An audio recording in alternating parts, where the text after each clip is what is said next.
Okay, there we go. Unmute it. Unmute it. Oh yeah, I forgot. I had your PNG set so that you're like a chest burster.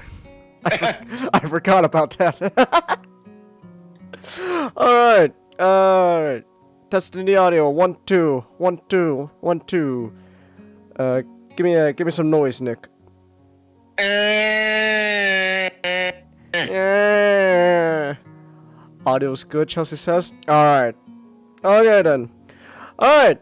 So, we are back with Katawa Shoujo. I am once more have Nick as my wingman, as he is going to help me get an armless girl fall in love with me. Now I have to ask Nick, when we eventually do it, should I ask her to do it with her foot, or Dump job. There we go. Oh my gosh. This is Afternoon. Evening. I'm here. Evening, butter. Hey. Oh wait, Hello. hold on. I gotta get your little PNG real quick. I forgot about that. Are you guys doing a lunch break podcast? No, we're playing a game called Katawa Shoujo. It's a visual novel / dating sim where the whole point is I'm trying to romance disabled woman. Wait, what? It sounds weird, but it's actually really interesting. My current objective is trying to get a girl with no arms fall in love with me. Interesting. Yeah, but I'm sure that's not as interesting as whatever the hell Nick wants you to tell me. Jesus. That's the whole reason. I will tell it. I will tell it. Yeah, You'll tell it? Okay. So, oh hey Ray, you going to get the armless girl this time, Chingus? I'm gonna try. So, anyways, now that I have Butter and Nick here, they're gonna tell me a story from their fucking Game of Thrones club. Okay, so here's the thing. I'm hungry, so Okay. what I'm gonna do is eat first. All right. Then I'm gonna tell you what's happening. What happened? I would suggest just you and Butter just idle chit chat. Do not tell him anything, Butter. I will do it. I won't. Okay. I hear she keeps good. Oh, come on, Ray. Come on, don't say that. I mean, maybe. How's that airline food? How's that airline? How about that airline food, huh? What's the deal with that? Tell what, Chelsea? Long story short, Nick has another story to tell from his club that is... I don't... What... Okay, without telling me what happened, but just... I always ask this question to Nick. What is going on with your club? Like, it's a club meant for, like, science fiction, right? Science fiction, gaming, most board games, D&D, anime, you name it. Why is all this stuff happening in that club? Because because shit be crazy, yo. Shit be whack. Shit be patty whack. Mastic House to Soul Stream? Never said it was a Soul Stream. I advertised on Twitter it was gonna be Nick, but then Nick wanted Butter here to hear me react to Nick's club story, so I let Butter in.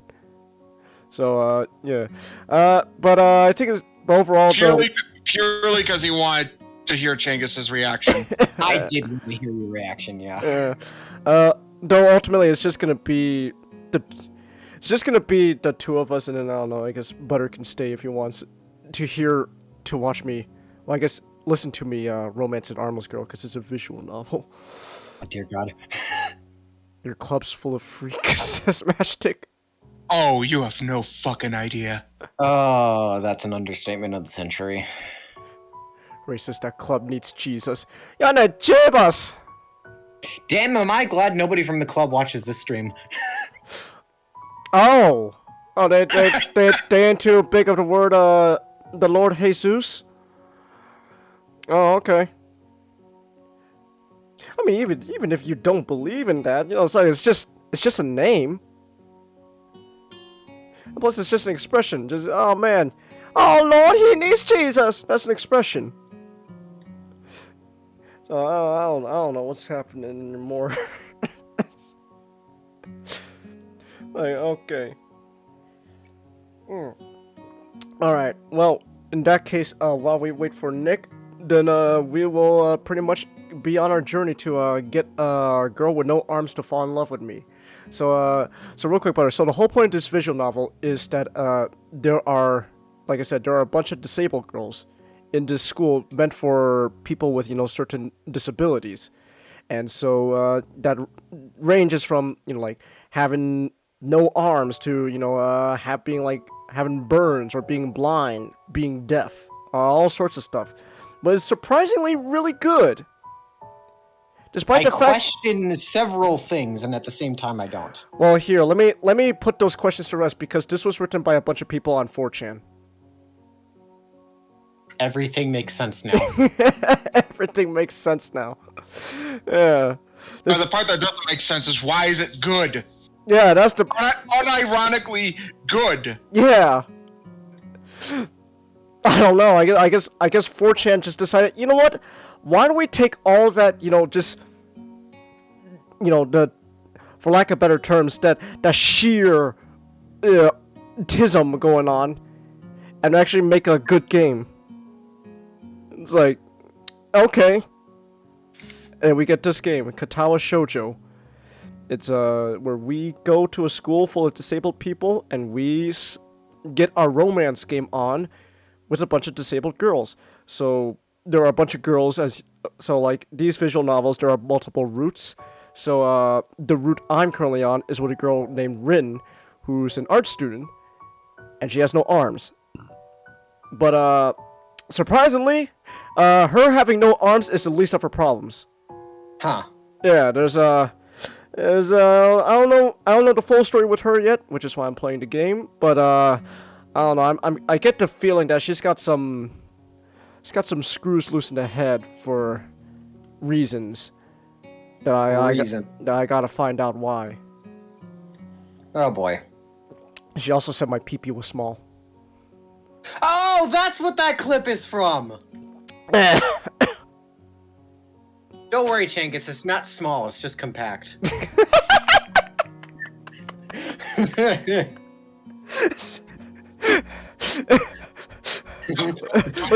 What's the Family Guy joke again? Behold, the Asian. While their penises, while very small, is quite efficient. And this is worse than the time Xeno Nick showed the group Peter Griffin's uncensored penis. Oh yeah, that's right. Thanks, Nick. At least she can't stab you, Ray. Well, that's your problem with Chelsea, so hey. That's not my problem, that's your problem. You chose to be a couple, so that's your problem, Ray. Alright. Ancient Greeks consider small peepees a good thing. Really, Matchstick? Big peepees were for those barbarians. Very interesting. Huh. Wow, society's really changed then. Because nowadays, you pull down your pants, everyone just starts laughing. Oh, okay. Why are you shaming me? You want the armless bitch? Because she's interesting, Ray. Because there's stuff going on in her head that I find interesting. Plus her personality in general is interesting. I'll tell you one thing for sure. I'm not getting with that deaf girl. She's kind of I don't like her. She's a little too vicious for my taste. So. Yeah, see, Chelsea's with me, Ray. Oh, were you saying something, Nick? I'm only half endorsed. Ah. You sound far away from your mic. Oh, yeah, that's because, eating. Ah. Alright then. So, but yeah, Also, they laugh because it's big. They laugh because it's small. Got fucking Werner Herzog for Rick and Morty. It's crazy. Alright. But with that said, then while we wait for Nick, I shall be continuing my journey with Rin, the armless girl, and I will get her to fall in love with me. Especially if I use my sonic voice. Yeah, now that's how you get her. That's how you get the chicks. Several things are starting to make sense now. Hold on, real quick. Twitch, what is this? So you're telling me Matchstick saying bitch in this comment is bullying, but when Ray says bitch in his comment, that's not bullying. What's the difference there, Twitch? Ray can say it because reasons. Ah. Ray, can you please give me the N-word pass? Please, Ray. Damn, that was fast. Hey, you know what? You know what to say. If you have a friend that can give you that pass, take advantage of it. Or stack them up against each other until you have an infinite amount. Ah, that's true. Yes, thank you, Ray. Unfortunately, I cannot say it because Twitch will ban me if I say it. Alright, then. But, yeah, like, look at this, like I was saying, like Twitch said, so this was Master's comment that Twitch said, no, that's bullying. You have to do she's in this route to find her good side, but most of the routes she's a bitch. And it's like, okay, I don't know how that's bullying when all of a sudden Ray can say, why are you shaming me? You want the armless bitch. It's like, well, what's the difference? They're both saying the same word. So, I don't know. I don't know what's going on with Twitch anymore. Who knows? Alright, but with that said then, we will be continuing our journey with Rin. So, just to get the, the boring housekeeping stuff, as usual, out of the way, just reminder, you can check out all the links and stuff, below. Nightbot will periodically put the links and stuff in there as well. Social media, Twitter, got Discord server, got TikTok as well. Oh, excuse me, I burped. Damn. Ooh, I had pasta for dinner a bit earlier, so that's my fault. So yeah, and just about that, and then and all these streams are gonna be on YouTube as well after done streaming, and then of course, $50 monthly goal if you look at the top of the screen for tips, donations, etc. What you want to call it through Stream Elements, and if we don't reach $50 by the end of the month, not the end of the world. It's just $50. It's just $50. It's like those like Twitch streamers. They're like, but you know about those Twitch streamers, right? Like those like women who like chastise, like oh, what's that? You can spend all this time with, but you can't give me like $5. What's wrong with you? Those people are bitches. Yeah, they are. It's like, yeah, bitches. No, they are. They're terrible.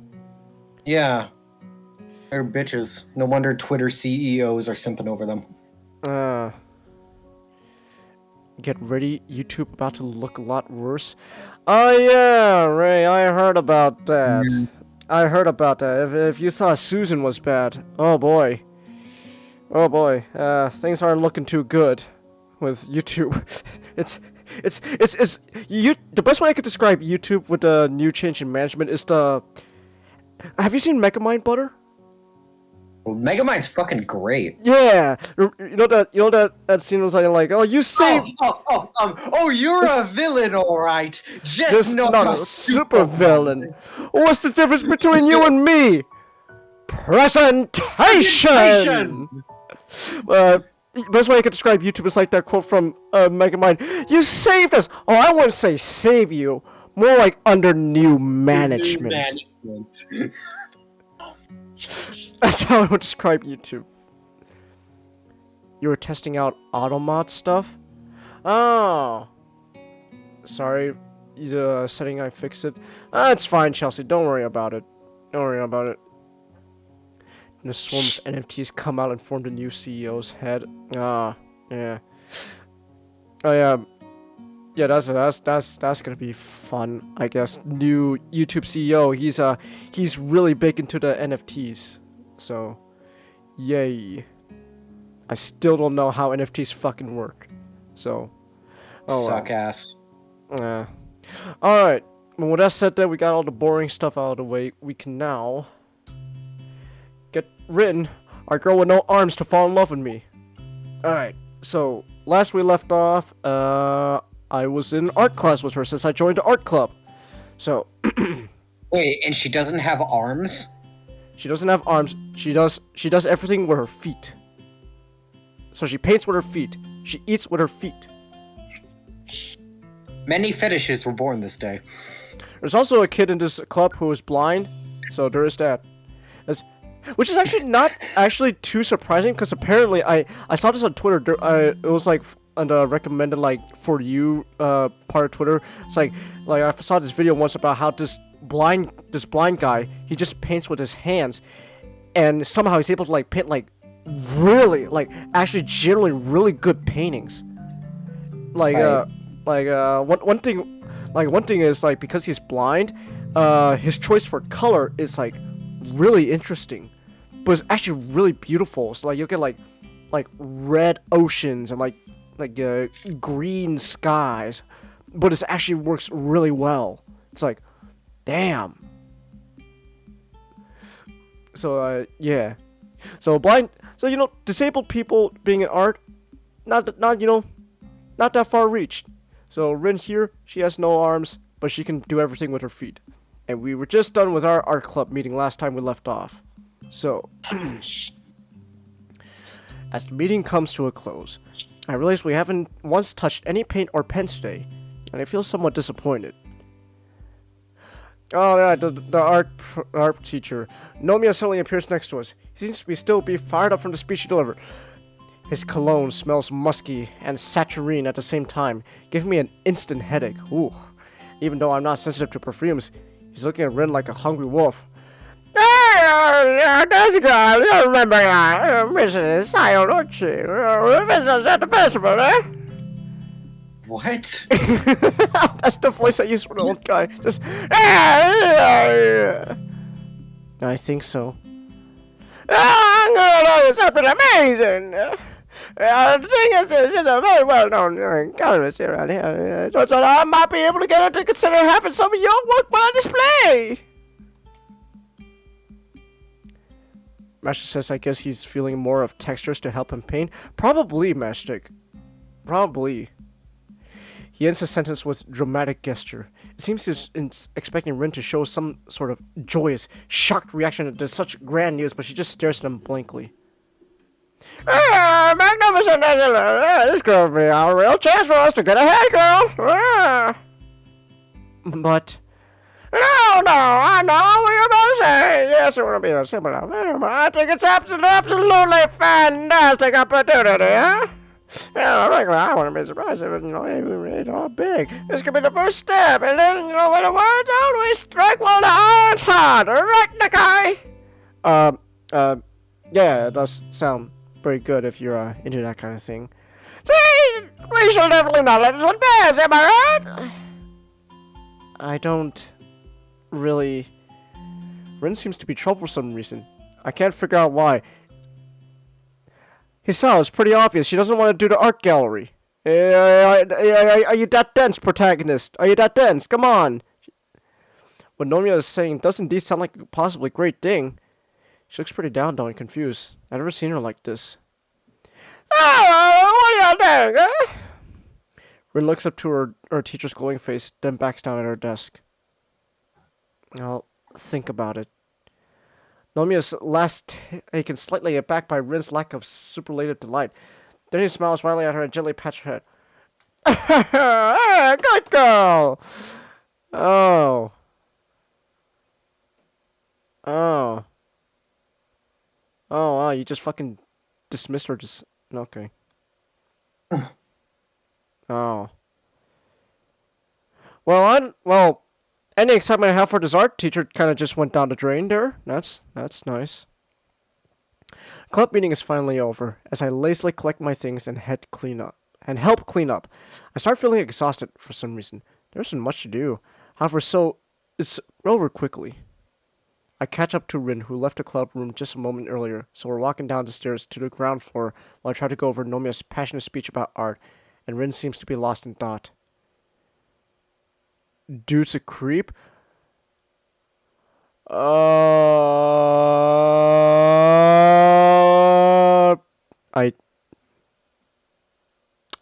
Mastic, I define what you mean by creep right now, because otherwise I'm gonna get really, really mad.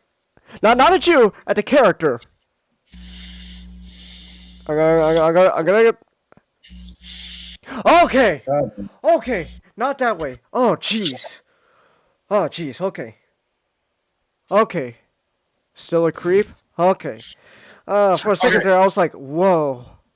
Okay, so Oh, I'm here we about go. before that. One more thing. Okay. I have today's command. Ah. All right. Give me 1 second.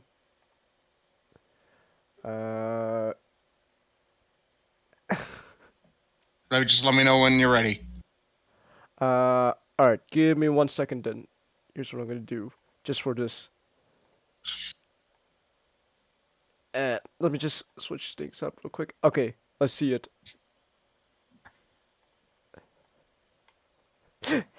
Megatron, we're losing money fast. You're telling me I had to sell my Bengals records? I was just learning the lyrics to Rock Like an Egyptian. I practice switching from the chair. I'm here to go. Usually kind of fixes it. Tony dance from Who's the boss says?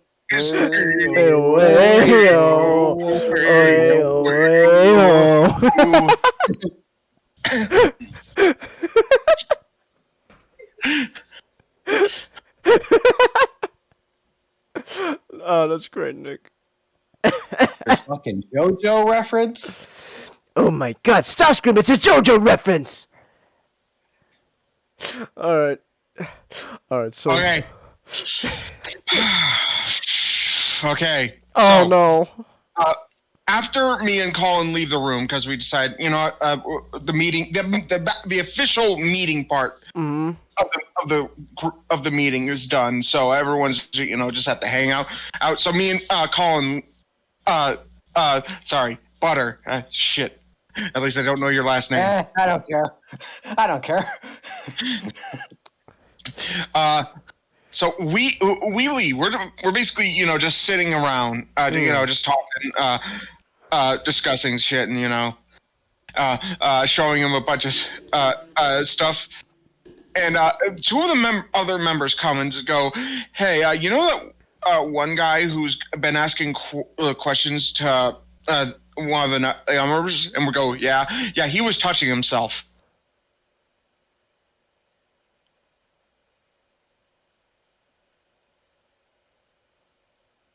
Awkward silence intensifies. Okay. Like... Hold on, like, are we talking, like, in the bathroom, or... Oh, he was doing it right there! Like in front of you guys?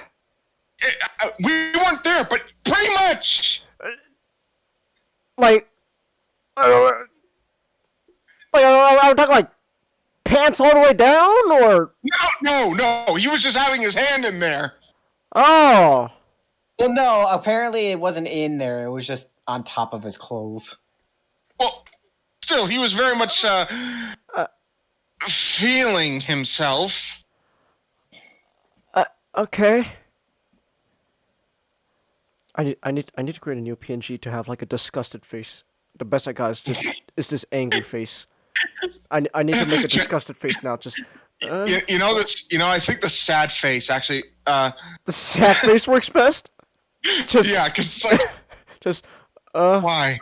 Every day I slowly lose faith in humanity. Yeah, pretty much. So just right there, just in front of you guys, just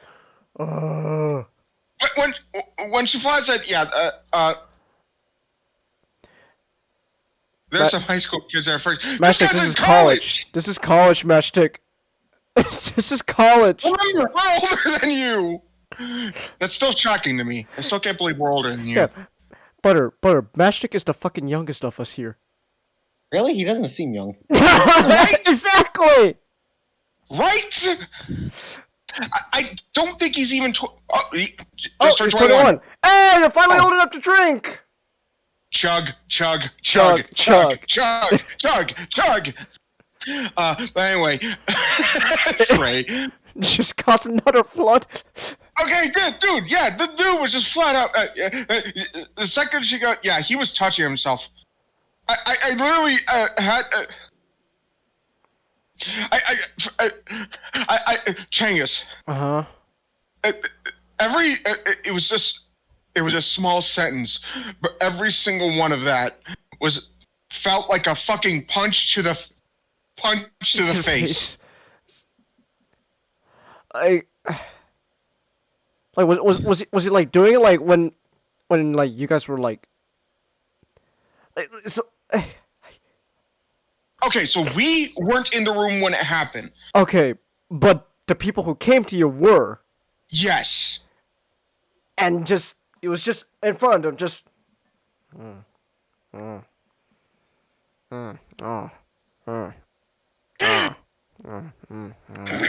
Oh my god! I don't think he was moaning. okay. At least I hope he wasn't. At least you hope you I would was. hope not. I would hope not. I would hope not too. I need a disgusted face for my PNG. Sad and angry are like the best I got, but it's not enough. Like, just okay.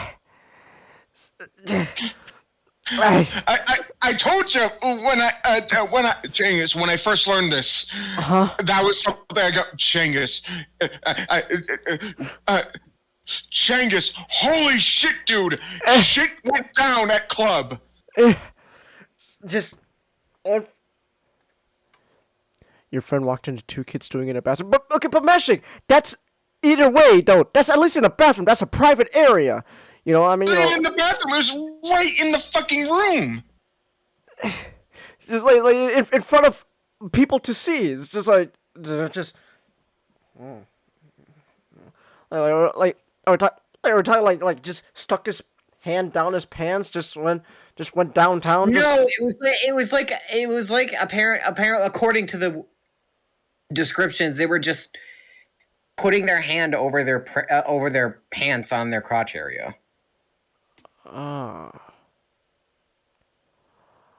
Now, There's more? to play devil's advocate, Okay. he is someone who is on the spectrum. Yeah. Oh. So it could have just been. Oh, jeez. That's Oh.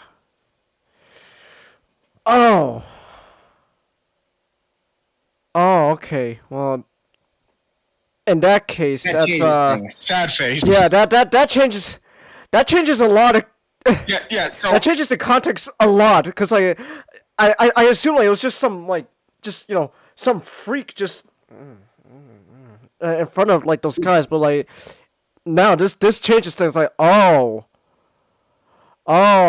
okay so it could have just been. I don't want to use the word stimulation because that it doesn't. STEM. It was STEM. STEM. We'll go with that. Mostly because stimulation can mean two things. to play devil's In this advocate. Duke have just been scratching his balls, matchstick. See, here's the thing. Apparently he's been doing it. He's been doing it a lot. I guess, or at least more. Like when you scratch your balls, it's like a quick scratch. But like apparently, he has been like doing it like longer than that in order to just Dude, if you're gonna scratch your balls, just do it in your pocket. Like seriously. What? I need to work on more expressions for my PNGs. I need like a shocked face and like. I have a PNG for this instance, which is funny enough. Oh my god! It's like.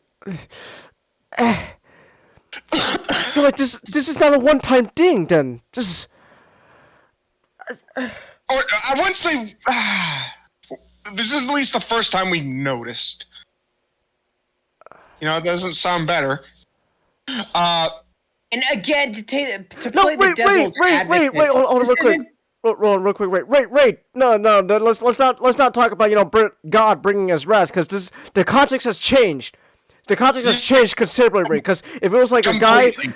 if it was just a guy who was just a freak, then in that case, Yeah. Oh, yeah. If it was like, let's be honest, our comedy shockwave would be doing. yeah. If it was like that, then in that case, yeah, like God, just it'd be like, fine, like God, take me. But then now Right. with this new information, the context has completely changed. This is everything's changed now. Bring more on the devil's advocate context. This isn't like the type of regular. This is like the type where you're like he's like flailing his arms around and stuff like that.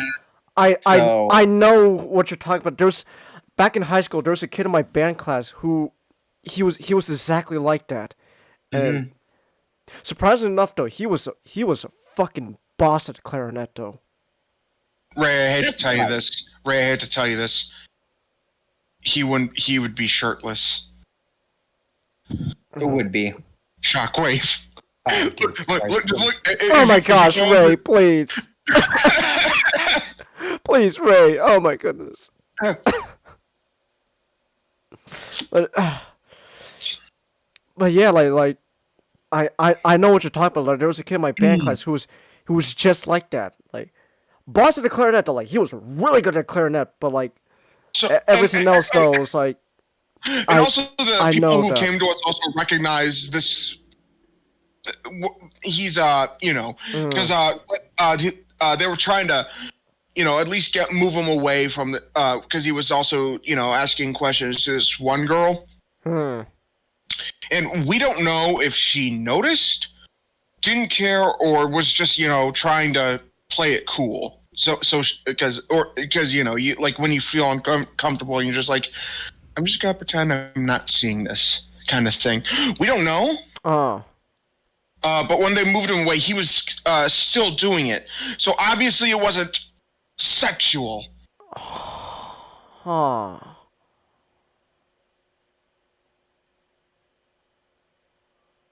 You can kind of see why I was kind of worried that I didn't know if I wanted to do this on stream. I see.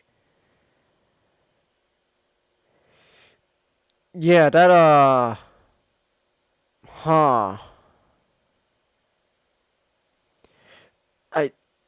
to be fair though, it's partially my fault because I didn't know the context. I thought because going into this, I thought you were gonna tell me a funny story about just some freak just freaking it out in front of you guys. But then now with this context, it's like, oh, things have changed.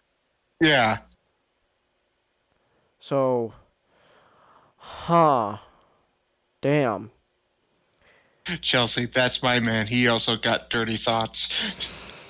Ray, you're the one fueling the rabbit. How dare you? Shame on you. And you're telling us we're corrupting her, Ray. Come on. Come on, Get Ray. back in the field. Okay, no. Oh my gosh. Believe it or not, that's not the worst thing I've done. Oh my goodness. Not the worst thing I've done. Butter, remember I told you, me and Chang What's going on with you, Nick? That just came out of nowhere. Butter, he's been doing this for quite a bit now. It's like, what is going on with you all of a sudden, Nick?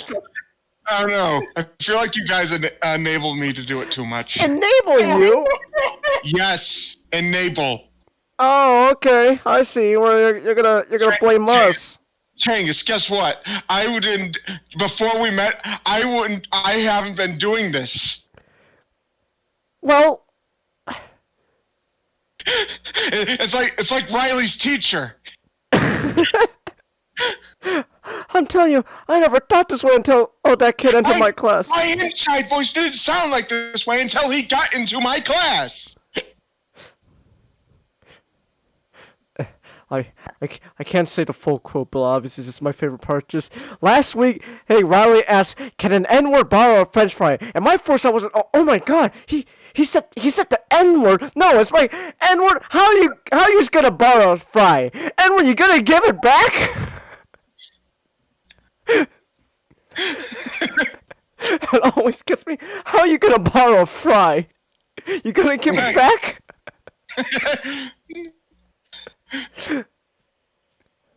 Bitch, you gonna give it back? I tell you, my inside voice did not sound like this until he got into my class. I saw a tweet on Twitter today that said you get captured, and the last characters from the last cartoon that you watched have to be the ones to save you. I knew I'd instantly be screwed because I've only been watching South Park.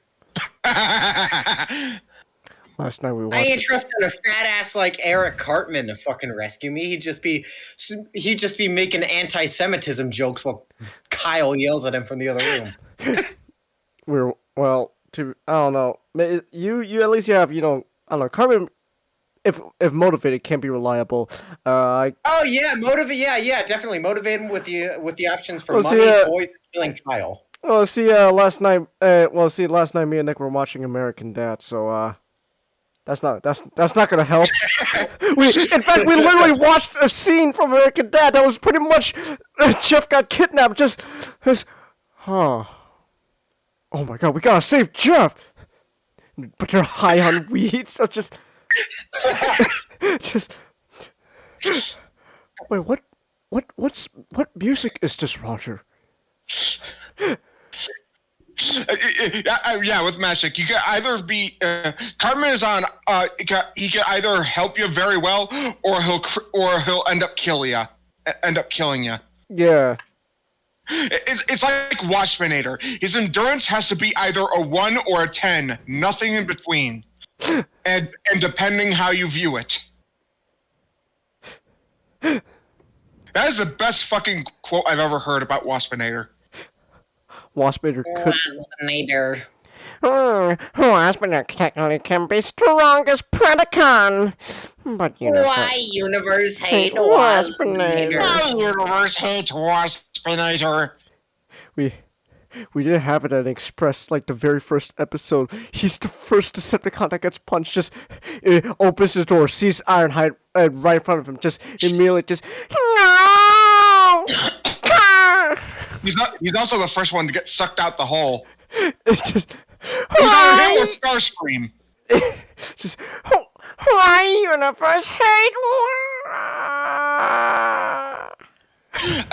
It was either Waspinator or Starscream that gets sucked out first. Either way, it's hilarious. Either way, it's hilarious.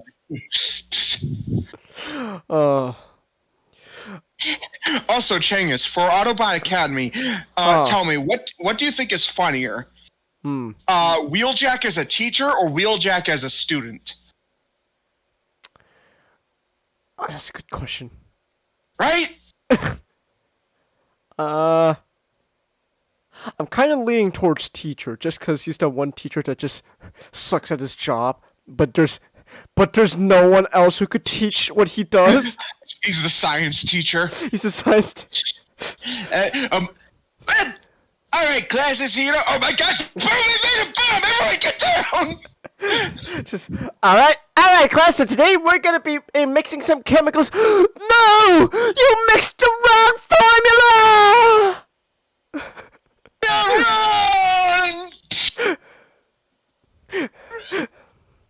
We did half of that in Transformers Express. It would eventually just one joke, just like, well, Jack, we just sorry, Optimus, me and Twitch were doing something. No, Twitch, you mixed the wrong formulas.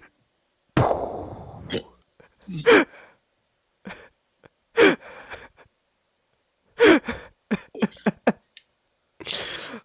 got the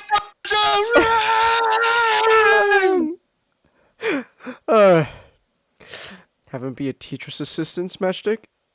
Maybe. Oh no, Nick! It could just be a school rock situation with Jack Black. He's the substitute. He pretends to be the teacher. Preceptor, the actual teacher. Yes! Anyway, I think I'm gonna head out. I have to do some other things. Alright, All right. alright. All right, I might join back later. Who knows? Talk to you guys later, okay? Good catching up with you, Butter. Yeah, you too, Jenkins. See you later, guys. See ya. Alright. Alright, with that said, I think it's I have a visual novel to get back to. Alright, where do we leave off? Oh yeah, so I catch up to Rin, who left the room just a moment earlier. So we're walking down the stairs to the ground floor while I try to go over Nomiya's passionate speech about art, and Rin seems to be lost in thought. Not an unusual state for her, I've learned, but something about her expression makes me feel uneasy. Penny for your thoughts? That'd be too cheap. You're just overpricing your thoughts. I wouldn't be able to sell them anyway. I'm not sure what I'm thinking yet. That'd be fraud too, like stealing a candy from a baby. That's theft, not fraud. It's like stealing candy from a baby. Shadow, this is the good guy route. So? Right? It's, why does he fucking do that? When you're doing the good guy route. I don't get it. They have a Chaos Emerald here. This is like stealing candy from a baby, which is fine by me. Which is fine by me. It's like, okay. I thought we were being good guys this time, Shadow, but alright. I have to think about what I think. Is this about what the teacher said? Getting your work put on display and all that? She doesn't answer, but stops in her track as we reach the lobby. We're the only people around, so it's very quiet. Footsteps echo from a few floors up as someone hurries along the hallway. I think I'm going to go somewhere elsewhere. I think she really is troubled. You want company? I can't promise much help with the thinking, but it's not much like I have anything else to do. I'm supposed to do some light exercise. And if you like. Rin leads me outside to the wall behind the dormitories. There's a small back gate there, made from the same wrought iron as the main gate. It leads to shadowy woodland park behind the school. The gate is rusty, as if it hasn't seen much use. However, it sits open, so we pass through. It's not forbidden for students to leave the grounds, but somehow I feel a little uneasy. A path leads deeper into the forest. Tall Zelkova maple trees rustle in the wind, their canopies creating patches of chill air hanging in the places where the shadows fall. The forest smells strongly of earth. I almost feel cold, even though the midsummer day is hot as ever. Rin trudges ahead like a sleepwalker, sure-footed but with no apparent destination in mind. Her thought seems to be somewhere else. I follow his steps behind, taking more care to watch where my feet land. The path follows the land uphill at a low angle, so I'm just making little detours downhill before climbing back upward. The muted brown and gray trunks line the path on both sides, peppered with ferns and other undergrowth.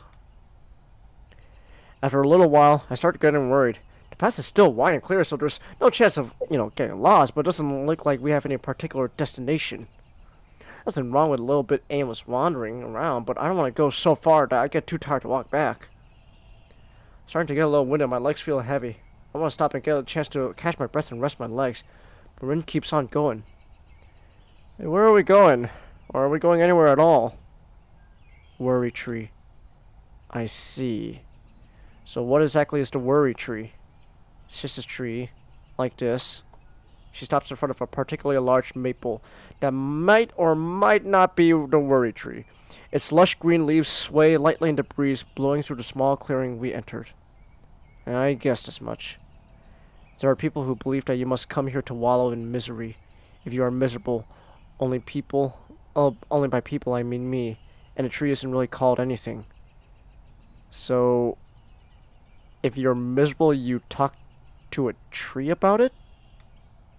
No. What? You can't talk to trees.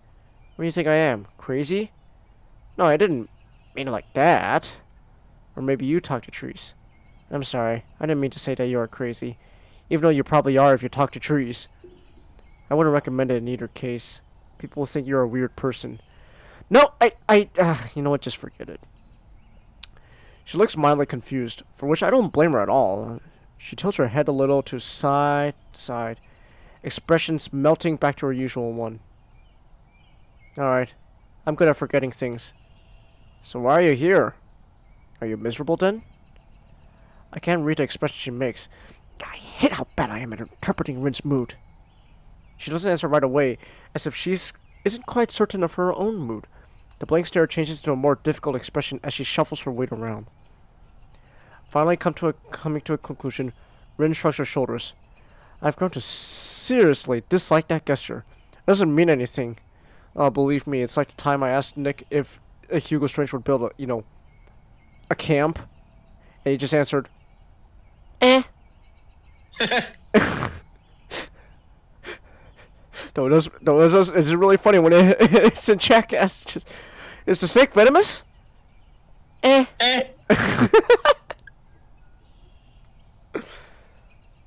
Maybe. I just feel kind of like I'm sinking underwater. I don't know what I should do. I don't know where I should go, that's all. Maybe it's not a big deal, but I thought walking might help. Kind of like, if I go somewhere, I would know where I should go. I don't really know if it did. It really would have made sense if walking had helped to decide where to go. So you don't want to try to get an exhibition? Or rather, you don't know if you do? Can't decide? Rin doesn't say anything for a while, arranging her thoughts in silence. The quiet is broken by birdsong from somewhere in the treetops, followed by rustling leaves as the bird takes flight. Maybe. I'm not sure if I can have a thing like that. So far, I've only painted for myself. I don't think I could have my things on display the way I am now. This me couldn't do it. Her reason sounds like a weak excuse. I made my trademark frown, but she doesn't notice it. No, I get it. I understand, Hisao. I understand where she's coming from. I don't get it. The teacher certainly thinks you could. I don't think he'd suggest otherwise. Sounds like he's calling in favors from his friends, too. I know. He's really done a lot for me. But this might be too much. Becoming someone who can do it might be pretty hard. Maybe I couldn't do it at all. He can't do it for me. If I let him try, I just sink deeper and deeper. Rin stands in front of the large maple and turns away from me. I want to close the few feet of distance between us, and I don't know. My irritation is suddenly gone, and I start feeling sympathetic to her. Good, Risa. I know exactly how you feel. Well, maybe I don't, but still. I think I haven't felt like I was actually in control of my own life this whole year. I'm just helplessly going along with the flow. Like, coming here to the school, I didn't really choose it myself. And I certainly didn't choose this time of my life to learn that I have this condition. I still can't casually say the word aloud. It's like being underwater. Like, I can't even breathe. Rin turns to me, face me again, a sad expression on her face. Is that why you look sad all the time? I don't want to look sad like you. Do I look to you like you look to me? I don't look sad all the time. I just don't know what I should be feeling. What kind of face I should be making. Me neither. Do I look sad now? Not really. You look like you always do. I think. But I'm sinking. I should try to float. Up like a rubber duck. Quack, quack, all yellow and creepy. I have to think about for a few seconds about which direction I should pursue in this conversation. Then I realize that it doesn't matter. You think rubber ducks are creepy? You don't? I think they look very creepy. Everything that has eyes but isn't alive is very disturbing. Like rubber ducks are reflections in mirrors. She plops down on the forest bed, leaning on the maple she named the worry tree. I've been wondering what to do for a minute. I sit down too, 3 feet apart from her. The forest envelops us in its embrace, and stillness falls upon the two of us. Less creepy than regular ducks. Yeah, right. You know. Actually, I'm kind of conflicted on ducks, because once in a while Twitter will recommend me like videos of like just ducks doing like really cute things. But then I have to remind myself, oh wait, no, ducks are also, monsters. It's like go. No, go ahead. it's like, oh man, why are these monsters so cute? I'll see like a video like a little duck just like swimming around like a little bowl of water. It's like, oh, that's kind of adorable. Make sure there's no other duck near it though, especially a female duck. Yeah. You know the drummer duck is from Minnesota? I did not know that. The drummer duck? Let me see. Drummer duck. Let me see. Oh, the drummer duck. Ah, I did not know that, Ray. Still better than dolphins? Yep. Still better than dolphins. Don't ever want to be near a dolphin. Those things are monsters. Ducks are also better than geese. Oh, that's true. Well, see, ducks are monsters. Geese are assholes.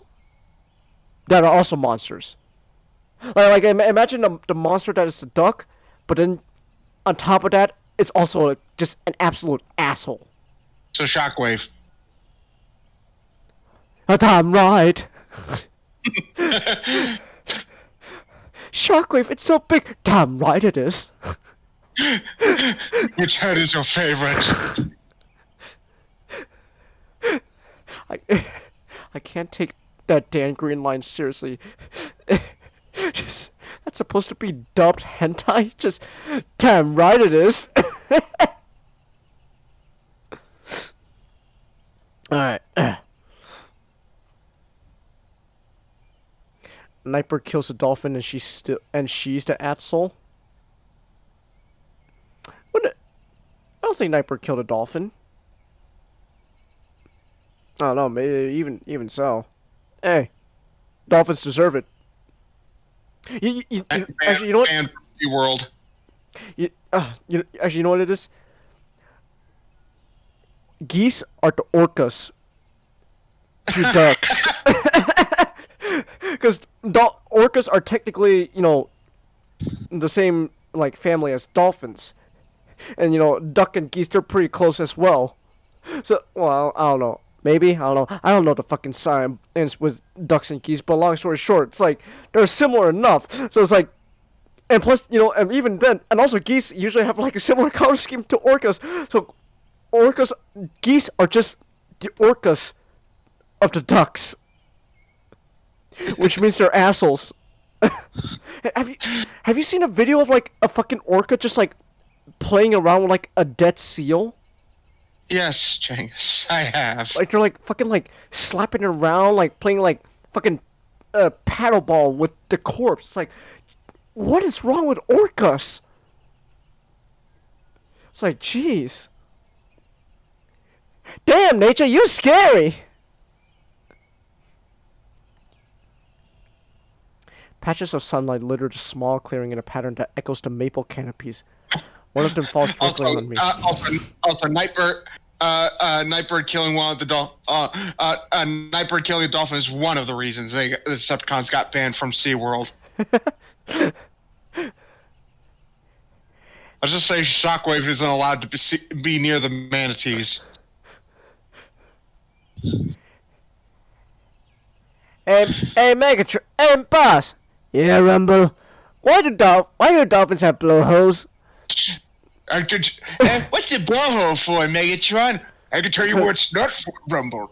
And once you do, you can understand why Shockwave and the rest of us can never go back to SeaWorld. Racist white manatees. It was consensual. It's one of my favorite. It's Always Sunny. It was. You know what the crazy part was? It was consensual. The manatees actually got depressed when the guy left the island. One of the manatees even just went straight for a boat propeller and killed itself. Manticide.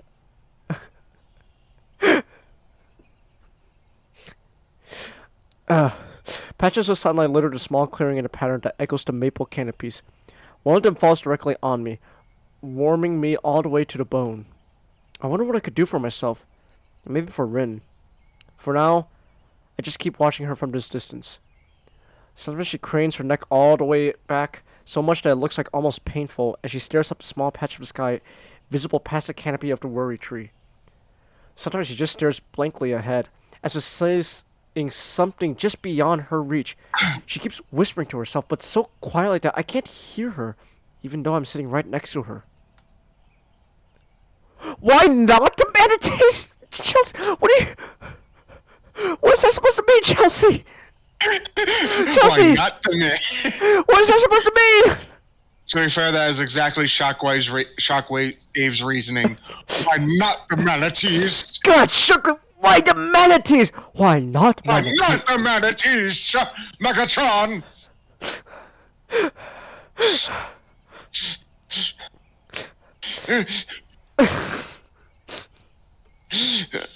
Shockwave, shoot them! With that gun arm thing.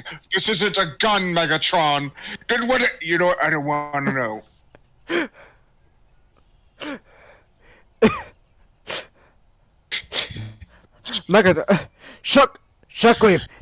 Shockwave, please tell me you finally replaced your gun with an arm. Your arm with a gun. No, still not a gun. Well, what is it then? Well, I can show you what it does. Presses a button.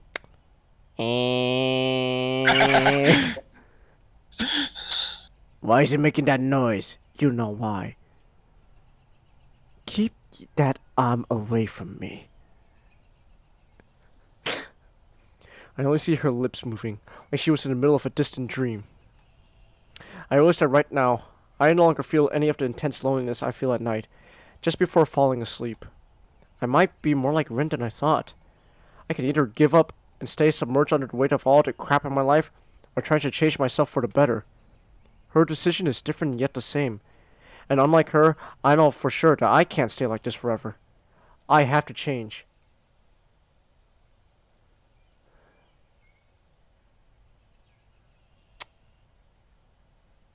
Huh.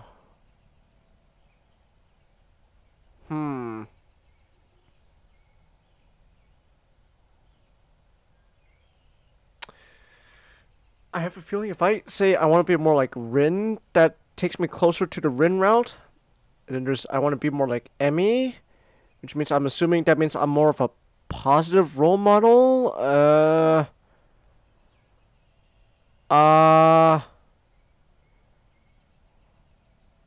Hold on. You know what? Let me save. Let me. I'm gonna do a quick save route here, so that way, in case. Let's see here. I'm fucking paranoid about this. So here, I did. Okay, I saved, so I can always just go back to here, back to when I have to make this choice. In fact, let me just make sure. Yeah. So, I think. Let me try. I want to be more like Rin. Let's try to do. I want to be more like Rin, and then that's, because I have a feeling that means it'd be like Oh hey Paturatu. I don't. At least that's how I think your name is pronounced. I forgot. How's it going? I'm doing okay. I am doing fine. I am currently contemplating what choice I should make if I made the right choice to get this girl with no arms to fall in love with me. But we'll see. I want to be more like Rin, but I have a save file that I can always just go back to the choices. So there is. Okay, so I checked. I want to be more like Rin. Ah, okay. Rin could probably do it, even though she seems to doubt herself. I have no doubts about her strength. She could do it, even if she can't. It makes me feel a little better, too. I lean back against a tree, breathing out heavily as if the first time in a long time.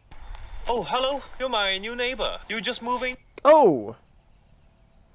Mate, been trying to catch a glimpse of that transcendent con live, definitely cultured. Oh. Well, I'm glad you're here, Patratu. And thanks for following, too. Makes me feel a little better, too. And I lean back against a tree. What the? Oh, that's just an alarm. I forgot to turn that off since I don't need an alarm for tonight. And I leaned back against a tree, breathing out deeply as if for the first time in a long time. We stay that way in a small clearing until the angle of the sun changes and the chilly shadows deepen. No longer warm where we sit. Oh, excuse me. We leave the forest, returning along the same path we took coming in. It doesn't seem like Rin has come to a decision. I wonder if it was a bad decision for me to come along. It's alright. I don't mind.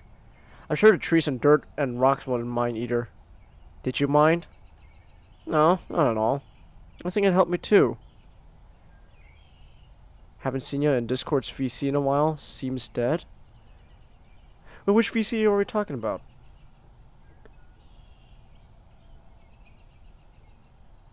Which VC are we talking about? Pot. Sister Abby?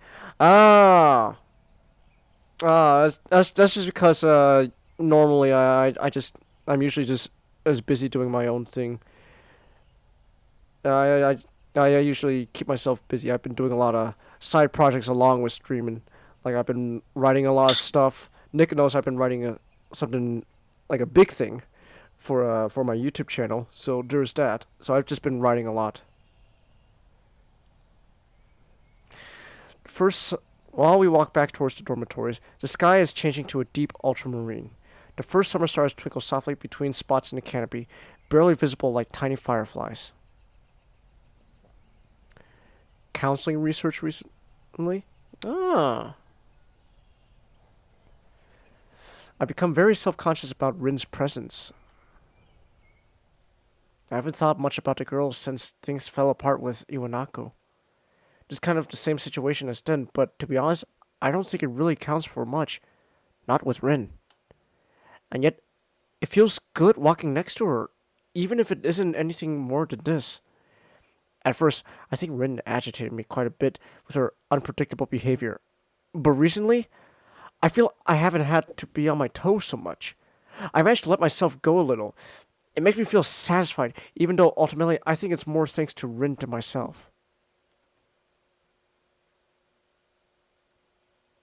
Oh wait, Pot. Wait, I'm silly. I'm fucking silly. Pot was talking to Chelsea and Ray. Oh gosh.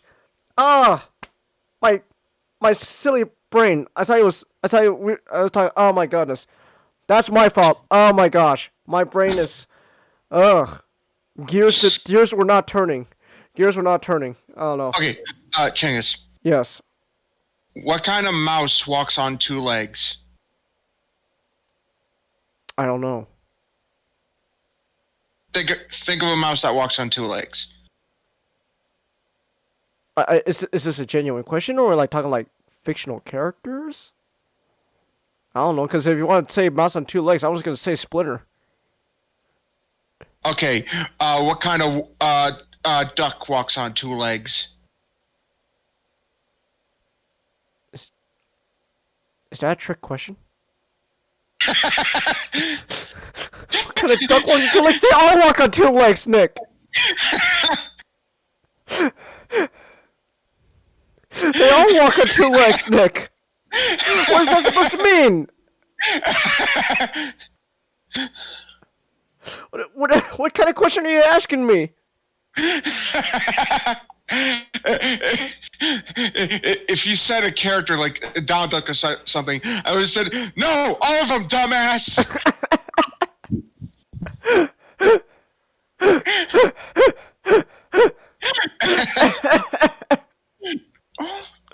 I was like, oh. Alright. Also, if things going on with Spider-Man can't get any worse. What? Wait, there's more. What did they do to fucking Spider-Man? Why do they keep doing Spider-Man dirty? Chinggis, this is what a conversation between this is what Peter has to say. I feel like what you want me to say is the exact opposite of what I should say. Only one way to find out. Mary Jane has been a part of my life for a long time. More than a part. Okay. But she's more like a sister. Nope, a best friend. Better, but I love her. I always have. A part of me always will, but... She was your girlfriend, Peter! Yeah. Peter, she was your girlfriend! Wife. She was your wife! Not even girlfriend. She was your wife, Peter! What? Peter! What? You know what the worst part is, Changus? What? I'm sorry if I sound the- aggressive right there. Just This is the previous writer yeah. literally tried to make Peter and MJ back together. Tried to undo, like, essentially the damage One More Day did. What? And then the new writer comes in and just goes, no.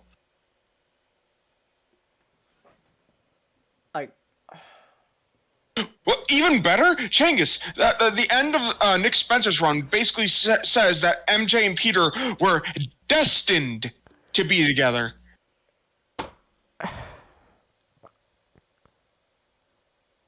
Why can't they let Peter be fucking happy?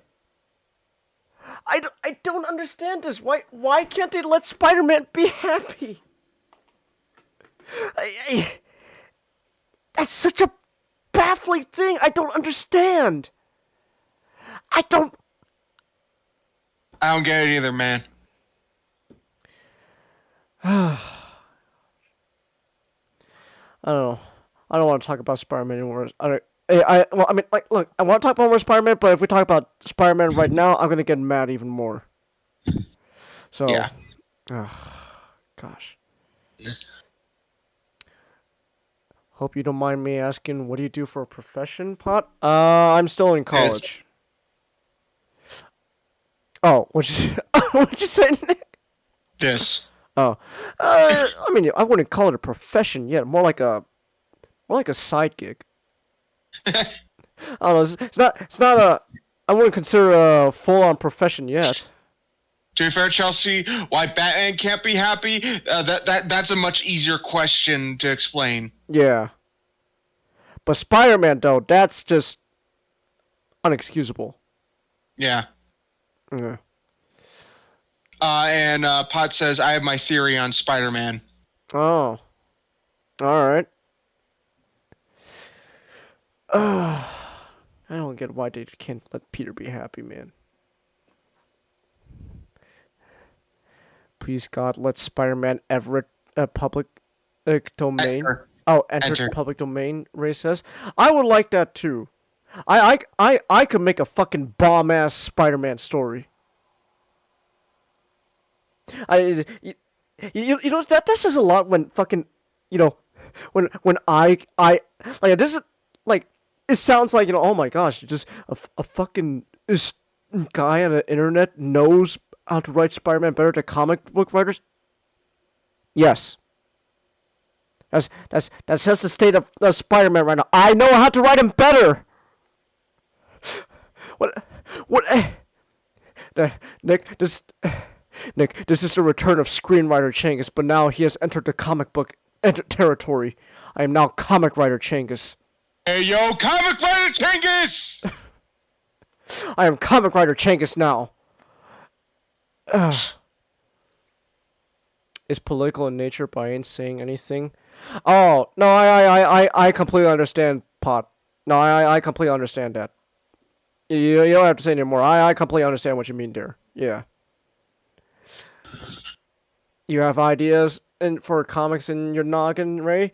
Yeah, like what that says a lot when we can like be more like, yeah, I know, I'm pretty confident I could write a better Spider-Man story than what's going on right now. But it's more perverse, Pot. Fair enough. Fair enough. Oh my goodness. All right. Where was I with the visual novel? I think I was left off like the second to last few sentences. So I'll start off right here. I managed to let myself go a little. It makes me feel satisfied, even though ultimately I think it's more thanks to Rin than myself.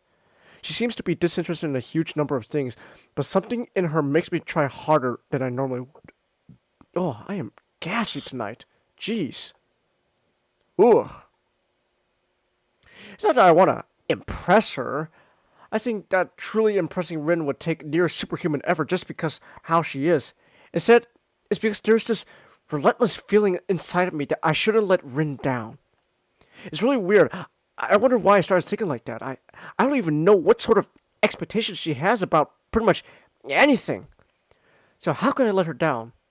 Rin has this unassuming air around her, and she doesn't really like talk about stuff very often. Even today's confession about her self-doubt caught me a little bit off guard. I feel like I want to talk more with her. The realization suddenly dawns on me that Rin is basically the only person I talk to nowadays, apart from whenever I have to endure Shizune, Misha, or Kenji. I feel slightly depressed. One of these days we need to have a chat. Y'all seem like a well-learned chap. Ah. Oh, sure, I don't mind that. Also, Chingus. Yes. Cats was off the scale all wrong, says Andrew Lloyd Webber. There wasn't really any understanding of what he's talking about the movie. Understanding why the music ticked at all. Oh, I saw it and I just thought, oh God, no. It was my first time in my 70-odd years on this planet that I went out and bought a dog. So the one good thing that come out of it is my little Havanese puppy. That puppy has been a constant companion of Lloyd Webber's during lockdown. They've grown so attached that he's even figured out a way to bring the dog to New York the next time he travels to the city. I wrote off and said I needed him with me at all times because I'm emotionally damaged and I must have this therapy dog, says Lloyd Webber. The airline wrote back and said, can you prove that you really need him? And I said, yes. Just see what Hollywood did to my musical Cats. Then the approval came back with a note saying no doctor's report required. That airline deadass went, you know what? Fair. And you know what? Fair. You know what? Fair. That's amazing. He became a dog person after watching the movie of Cats. Alright. In front of her dormitories, as if we summoned by my darkest thoughts, we run into Kenji himself. Oh no. Oh, not Kenji. This is actually really where it would be handy for like a disgusted face. Just, Kenji.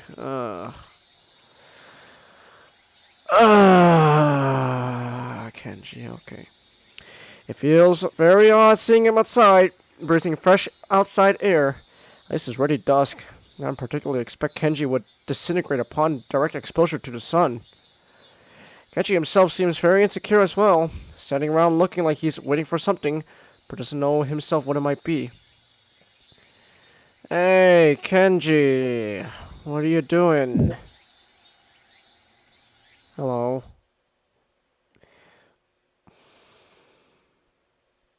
I can't.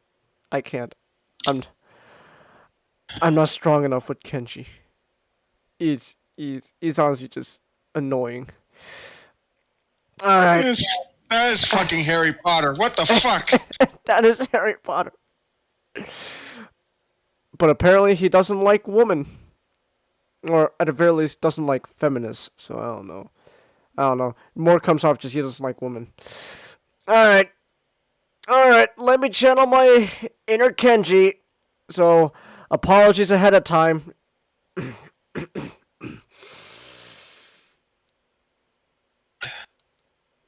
are you?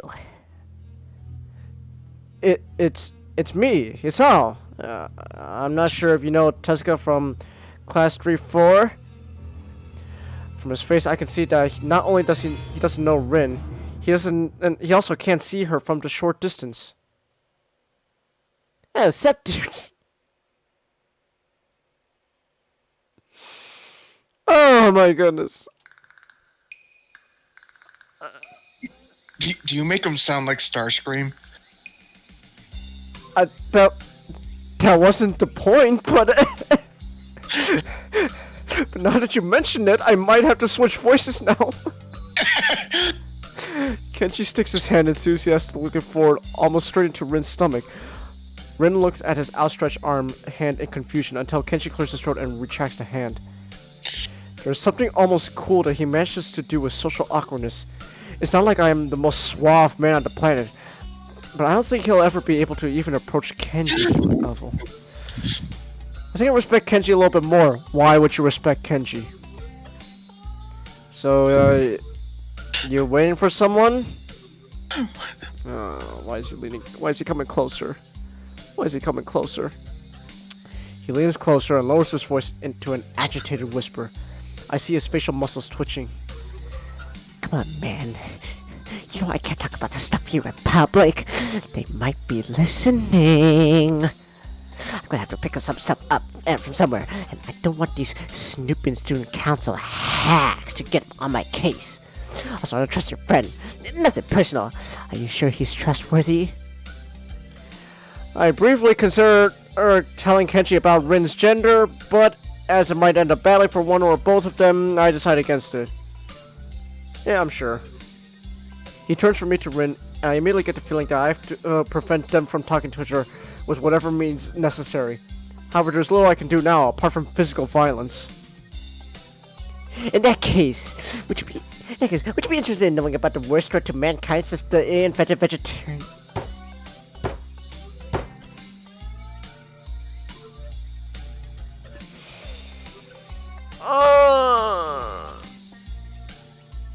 Now, see, if you said veganism, then maybe we could talk a bit. We could have somewhat of a discussion. Am I okay, Chelsea? I am not okay. I do not like Kenji. I do not like him at all. He is cringe. Kenji, this rip-off Harry Potter here is cringe with a capital K. Changus, I'm trying to. Can you send me the video of the guy going to Paris, and then as soon as he gets out of the car, he's like, "Oh, what the fuck is that?" I don't know. I can. It's been a while. I can see. Oh hey, Ray! You entered the new server. Neato. Nice. Oh hey, Pot, you're here too. Nice. All right. But I don't know. I have to look up that video. But I saw it somewhere on Twitter. That's for sure. He sounds like a vacuum cleaner salesman. I thought it was Sunday. Didn't know you had two. No, Ray. So what I have going for it is the server that we were in and stuff. Megatron's basement. That's all a private server just for us to like hang out with. But like I have an official public server now for a public server for people who are interested in streaming and stuff to follow. Very bare. Now I have to remind you that it's a very bare bones Discord server at the moment. There's not much going on in there. There's not even a VC because just at the moment it's because how small it is. It's just and how little people there are. It's really just an alternate means of getting updates for schedules, stream updates, etc., and whatever you want to call it and stuff. But eventually, when things, more people come in, I'll expand upon the public server, and then we could do stuff there as well. Changus. Yeah. Someone posted this on Letterboxd. Thanks to not, I saw this in Kino. Ant-Man and the Wasp: Quantumania, 1 star. Cassie the head tumor guy. Come on, let's go. Head tumor guy. What do you want me to do, Cassie? To stop being a dick. Head tumor guy. Look at me. I will always be a dick. It's never too late to stop being a dick. Inspirational music plays. That's literally what fucking happens. That happened in that fucking movie. I know. I'm not watching Ant-Man. You can't convince me to watch Ant-Man. I'm not trying to. Why do you keep thinking about it so much, man? Changus, I actually don't think about that as much as I'm making it out. Okay. The only reason I'm bringing it up now is because just brought it up. VC soon or never, Chelsea. Like I said, eventually when things grow bigger, I'll obviously put in a little VC chat for people to hang out and stuff.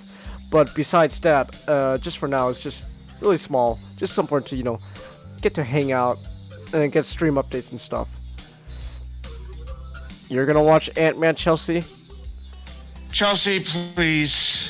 Ray, Yeah. this is the one time where I joke about look, Ray, when I say why you chose Chelsea, we're joking, obviously. This is the one time where I actually have to genuinely question your taste. She wants to watch Ant-Man. Chelsea, please, I beg you. Go see something better.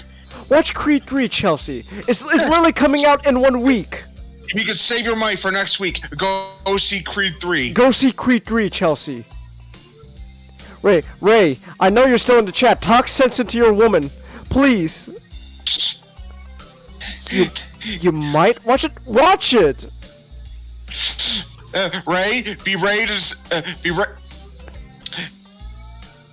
I'm gonna stop myself from making that joke. Actually, Oh my goodness. You need to control yourself, man. I just did. Okay, I just did. I cannot control myself. please control yourself, man. You can unrestrain yourself after we're done with the stream. Ray says, "Come on, Creed is epic." Yeah, see, right there, Chelsea. Ray's telling you. Ray, come on, please, Ray, help us out here. Knock some sense into your girl. She wants to watch Ant-Man. I cannot. Just like how I cannot stand Kenji here. Hey, Changus, check this out. What? Changus, check this out. What? Wait, are you posting something?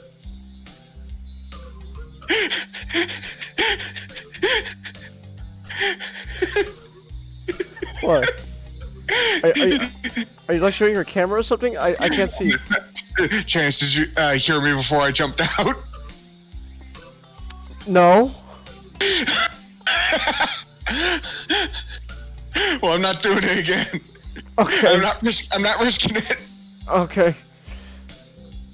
Alright. Alright, whoa, we're posting spicy art. Okay, that's new. That's new. Okay. Alright. Kenji does look like a douchebag. Yeah. You'll watch Creed if it makes you happy. No, like, it's not... Look, Chelsea, we don't want to tell you what to watch. It's just... There's so many better movies you can watch other than Ant-Man. There are so many better movies. If you do watch Ant-Man, who are we to stop you? We can't stop you at the end of the day. It's your choice, but like... At least trying to say, do you really want to see a fucking bad movie or at least a movie that's better than that? That's what we're trying to say. Yeah. Alright. Alright, let me get back into my Kenji mood. Oh boy.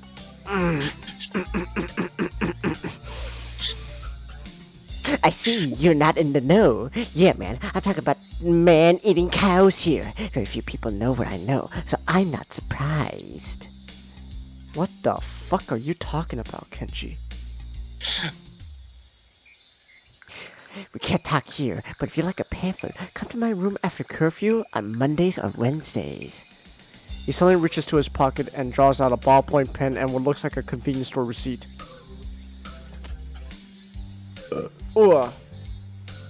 Kenji furiously scribbles on a scrap of paper and then thrusts it towards Rin. Here's the password. Memorize it and then eradicate any trace of this document. Eat it, burn it, dissolve it, acid, whatever. I take a receipt from Kenji as Rin is unable to do so and glance at it. It is indeed a receipt, apparently for 2 rice balls and 5 boxes of matches. I hope he's not planning to burn anything down. At least watch the first one if you want to watch an Ant-Man movie. Yeah, the first Ant-Man movie was okay. Second one, I did see Ant-Man and the Wasp. The second one, honestly, it's you know what it is. My opinion of the MCU movies, honestly, has just boiled up to this point now. It's just they're just mid. Yeah. Every movie coming out has just been mid, except Thor and Love and Thunder. Love and Thunder That was garbage. That was legitimately fucking trash. And Absolute garbage movie. and I told Nick, you know, the worst part is I was one of the few people that genuinely enjoyed Ragnarok. I genuinely enjoyed Thor Ragnarok. So then I was like, I don't know, I'm a little excited for Love and Thunder, but then after watching Love and Thunder, it's like, jeez, this is trash. First one is pretty good, second one is mid, and that's kind of how I feel about Ant-Man. You can't tell if a movie is bad, so you're excited of action scenes, you don't notice it anyway. Okay. You know what? To be fair, I can't be mad at that. That's exactly how like my parents watch movies. So yeah. I will say this, Chelsea. If you do, you're most likely gonna be bored throughout most of it. MCU should have stopped after Endgame, Ray. See, okay. Well, we'll get back to the visual novel. I promise. But I don't necessarily disagree. I think Endgame was a good stopping point. Yes. It's just I wouldn't. I'm at the point that I don't mind that they, you know, the idea that they want to continue after Endgame. That's what I don't mind. The problem is that everything after Endgame has just been a nosedive in quality. Yeah, that's my problem. Barring an exception here and there. Yeah, that's my problem with the MCU. Like, one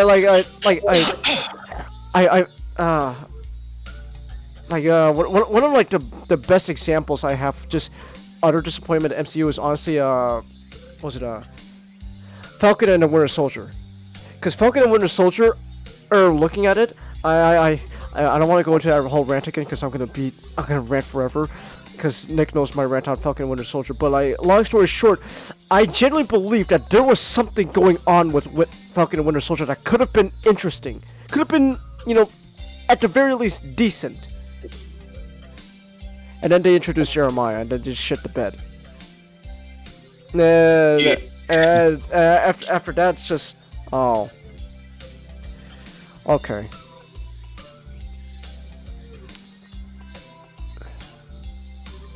I have not seen the She-Hulk show, Ray. And honestly, I don't plan to. Not because, you know, you know, I have heard, you know, all the stuff about it, how it's, you know, not that great. But mostly just because I'm just... When I saw, like, the trailer for She-Hulk, I'm not interested. So I'm just not interested. I'm just not interested in Marvel stuff anymore. Yeah, same. Also, the only thing I'm really looking forward to is Guardians 3. Yeah. Also, Changus. The person in charge of She-Hulk. Yeah. Was the one who made Pickle Rick.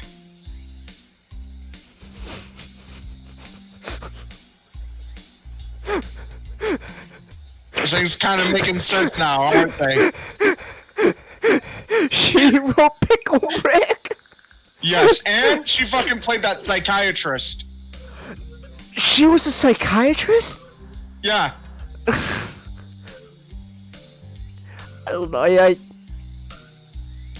Things are kind of starting making sense, aren't they?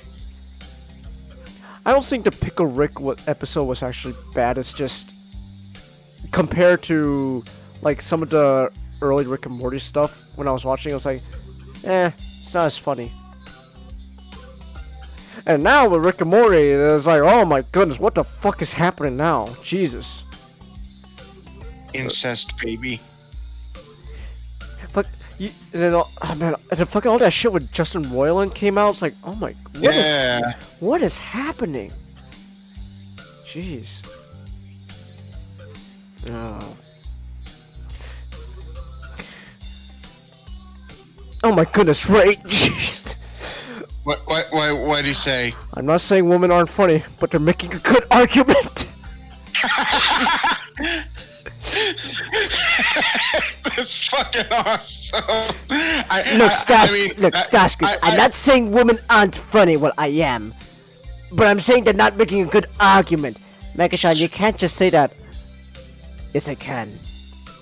That's fucking awesome. I mean that is quite intolerant, Ray. I do not find that funny at all. Jeez. We at Twitch respect women. There, I said it. All women are queens. Megatron, all women are queens.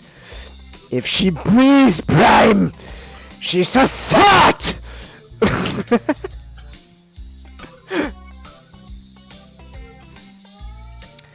If Daredevil keeps up the quality of his scenes in She-Hulk, then Born Again could be pretty good. Huh. I don't believe it. Using She-Hulk. I did not know that. Huh. Okay then. Alright. Also, the woman who made She-Hulk. Uh-huh. Also, Kenobi. Huh. From what I've seen of Kenobi, it's not that good. I heard actually Kenobi was okay though. I heard otherwise. Didn't Butter say he liked Kenobi? Yeah, but he tends to be lenient on things. Ah. Kenobi was mid, says Ray. Alright. I'm not interested in really in Kenobi. I'm honestly gonna be honest. Only thing Star Wars related I'm slightly interested for is Mandalorian. I heard even then, you know, people have doubts about it, but I don't know. So far from what I've seen, nothing from the Mandalorian has disappointed me. In fact, I heard that from the Boba Fett show, everything to do with the Mandalorian and with Mando was actually the fucking best part of the show. When it wasn't focusing on Boba, it was focusing on what's his name? Jin? Yeah, Jin. How sad is that? That's actually kind of sad. Also, oh my god, Starscream, there's a message in my alphabet. It says, ooh, Megatron, those are Cheerios.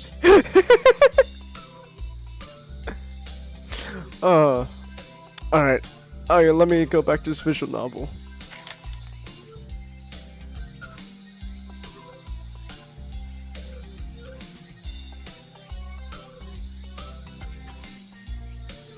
Kenji, Kenji.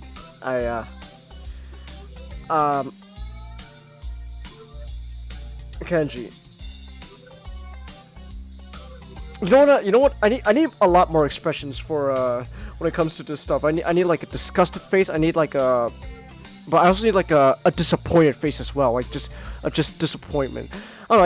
I guess the sad face is the best thing. It's like the best example. Just disappointed. Just Kenji.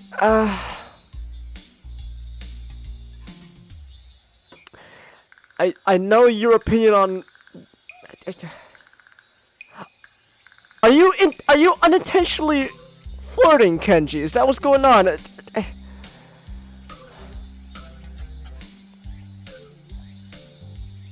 I show it to Rin, but she shows no reaction. Thank you. Yo, Hisao, you still with that club? The Club of Dark Arts?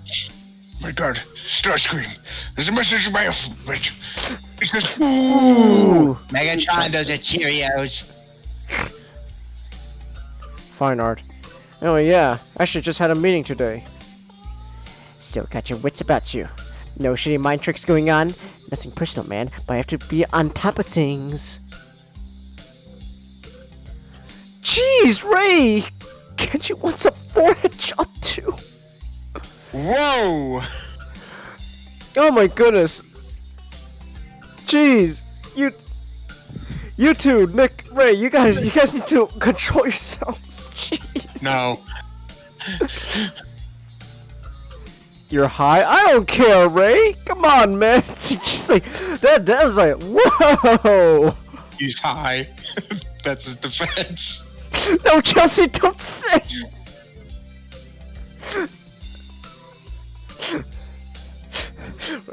Ah, see, there we go. Ray has pulled the high card, the ultimate defense. Pretty soon he's gonna pull the black card as well. It's like, ah, shit, we can't do anything more. We can't argue anymore, Nick. He pulled the black card. Shit, you're right, Ray. James, hear me out. What? This is before Thunder Blast. Megatron's going on random dates. One of them was just a random stick figure. So, how does this work out? Well, I can't give you sex, but what I can do is give you a stick job. That kind of, yeah, it is quite unpleasant. No, you're saving that for a hate crime charge, Ray.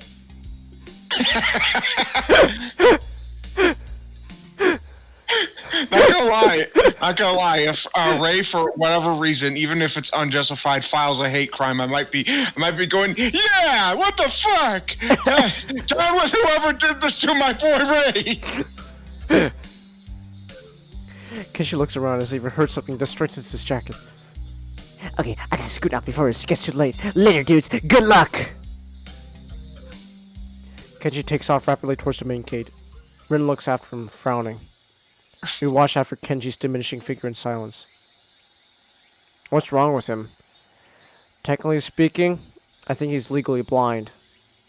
Oh, I see. That's all she needed. Just, what's wrong with him? He's blind. Ah. Chase, I'm remembering this joke that we did with Megatron before we kind of more established some stuff. Huh. Where's up this prime god that I don't got? Well, for one thing, he's very charitable and helps the homeless. So what? I had sex with the homeless. I can immediately tell from the envelope that it's not about official matters or of any sort. Someone actually wrote me an old-fashioned handwritten paper letter. Who bothers doing something like this in this day and age, anyway? Yet as unlikely as the prospect of receiving one sounds, this is definitely a letter lying on my desk. The classes for the day are over.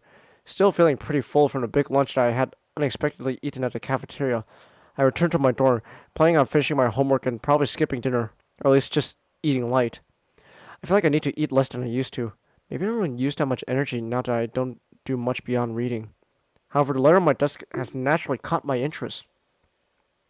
It's the first piece of mail I received here at Yamaku, so it feels a little special even if it wasn't something as rare as a handwritten letter. What causes me even more trepidation is the name of the sender, written neatly on the back of the envelope. Iwanako. I have no idea why she would write to me. I haven't been in contact with anyone from my old school since I transferred, and Iwanako is the last person I expect to want to write me a letter. Last time I saw Iwanako was terribly awkward. Embarrassingly so. She came to my hospital room, peeled me an apple out of courtesy, and then we practically sat in silence for half an hour. She said goodbye, and looked me in the eye, and when she closed the door. It might have been a natural end to the series of visits. They were probably pretty painful for both of us. Every time she visited me at the hospital, I wanted to talk to her, but something stopped me every time. Every time that I didn't speak made the next time even harder. Iwanaka always had this aura of fragility around her, as if she'd shatter into pieces at the slightest disturbance. Initially, I think it might have been the delicacy that attracted me to her, but after what happened back then, it felt as if she really had been shattered. She looked so sad that I didn't want to say anything that might upset her. I never could figure out the right words to say. That's so sad. Yeah, it was a little sad. I told her that it wasn't her fault. She nodded, and I really think she understood that if it hadn't been there, then sooner or later, someone else would have made my heart give out. And she looked so hopelessly sad every time she opened that door and entered my room. So I never managed to say the things I want to say. In the end, that might have hurt her even more. Carefully, I opened the envelope and draw out the folder or letter from within. Dear Hisao, how are you? I hope you're well at your new school. Everyone here misses you. All of our second year class got put together in class 3-1 for the final year, so we were pretty comfortable for the beginning of the year. I'm sure you would have been assigned to this class as well. The mood among the third years seemed to be very anxious about the final exams, even though they are so far away. The teachers are badgering us about it all the time. Even Mr. Tachibana, who is, by the way, our homeroom teacher this year. Would you believe it? I was sure that he retired after our second year, but here he is, nagging everyone about studying for exams. I think things like that are the main reason why the mood among the third years is so nervous. I must admit that I'm somewhat losing confidence in myself as well, even though I've always fared reasonably well in exams. It's so weird to think we are already seniors, isn't it? And time has really flown past. I wonder where it went. The new first year seems so young and somehow really innocent. I keep wondering if I was like in my first year. I've been feeling nostalgic like this for the whole first trimester. There are other things I want to say. I'm writing to you because I felt that there are things I should have said after the incident back in winter. I really regret that I wasn't able to say them in person, and I have no excuse for it. The truth is, the times when I visited you at the hospital made me worried about you. I'm not talking about your health. You seem to become more distant and disheartened. It was natural after something like that happened, I'm sure, but somehow I got the feeling you had given up on something back then. Happiness, maybe? I wanted to somehow express my feelings, but the right words didn't come to me. I couldn't say anything to comfort you. I'm really sorry for not being able to support you when it mattered the most. Even though I like you so much, at least now, finally I can be more honest. If I could go back to those quiet days in February and March, I tell you to not give up on yourself. That's what I would say. Maybe you wouldn't have drifted so far away if I had just said something. I hope you've managed to get back on your feet on your own. Now that this is between us is also physical, it also feels more final somehow. I wonder if we will meet again. Perhaps it's for the best if we don't? Still, if you'd like to correspond with me, by all means write me back.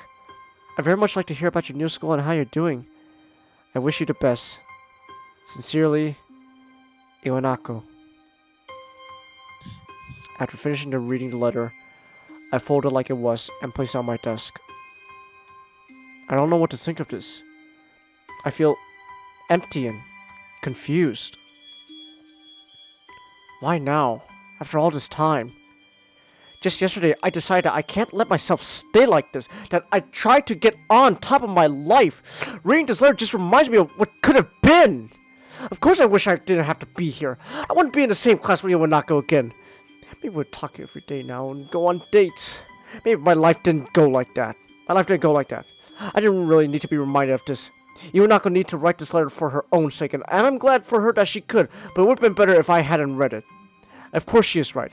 I thought the same thing yesterday. I'd fall into a pit of depression, and now I'll have to try to climb out. I rip a page out of my notebook after a moment of thinking how to frame my words. Would write a short reply to Iwanako. But I find it difficult to be really honest to her. But at least I try to appear somewhat convincing. I don't write her about Yamaku at all.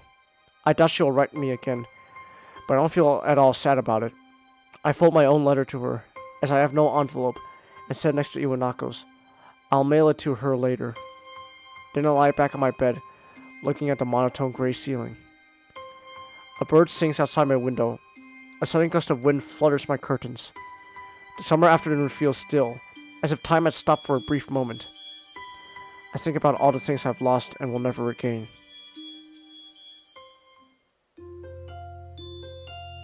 Poor man. Yeah, our boy Hisao ain't going through good times at the moment. Thus, the languid days of mid-June passed by. I mailed my letter to Iwanako and received no reply. Having decided to ditch the old me, I started observing my fellow students even closer than I did before, hoping to understand how other people cope with their own issues. I started seeing things I didn't before, and it makes me wonder if I've been wrong twice. Superficially, everyone is abnormally, yet so strikingly normal that it shocked me at first.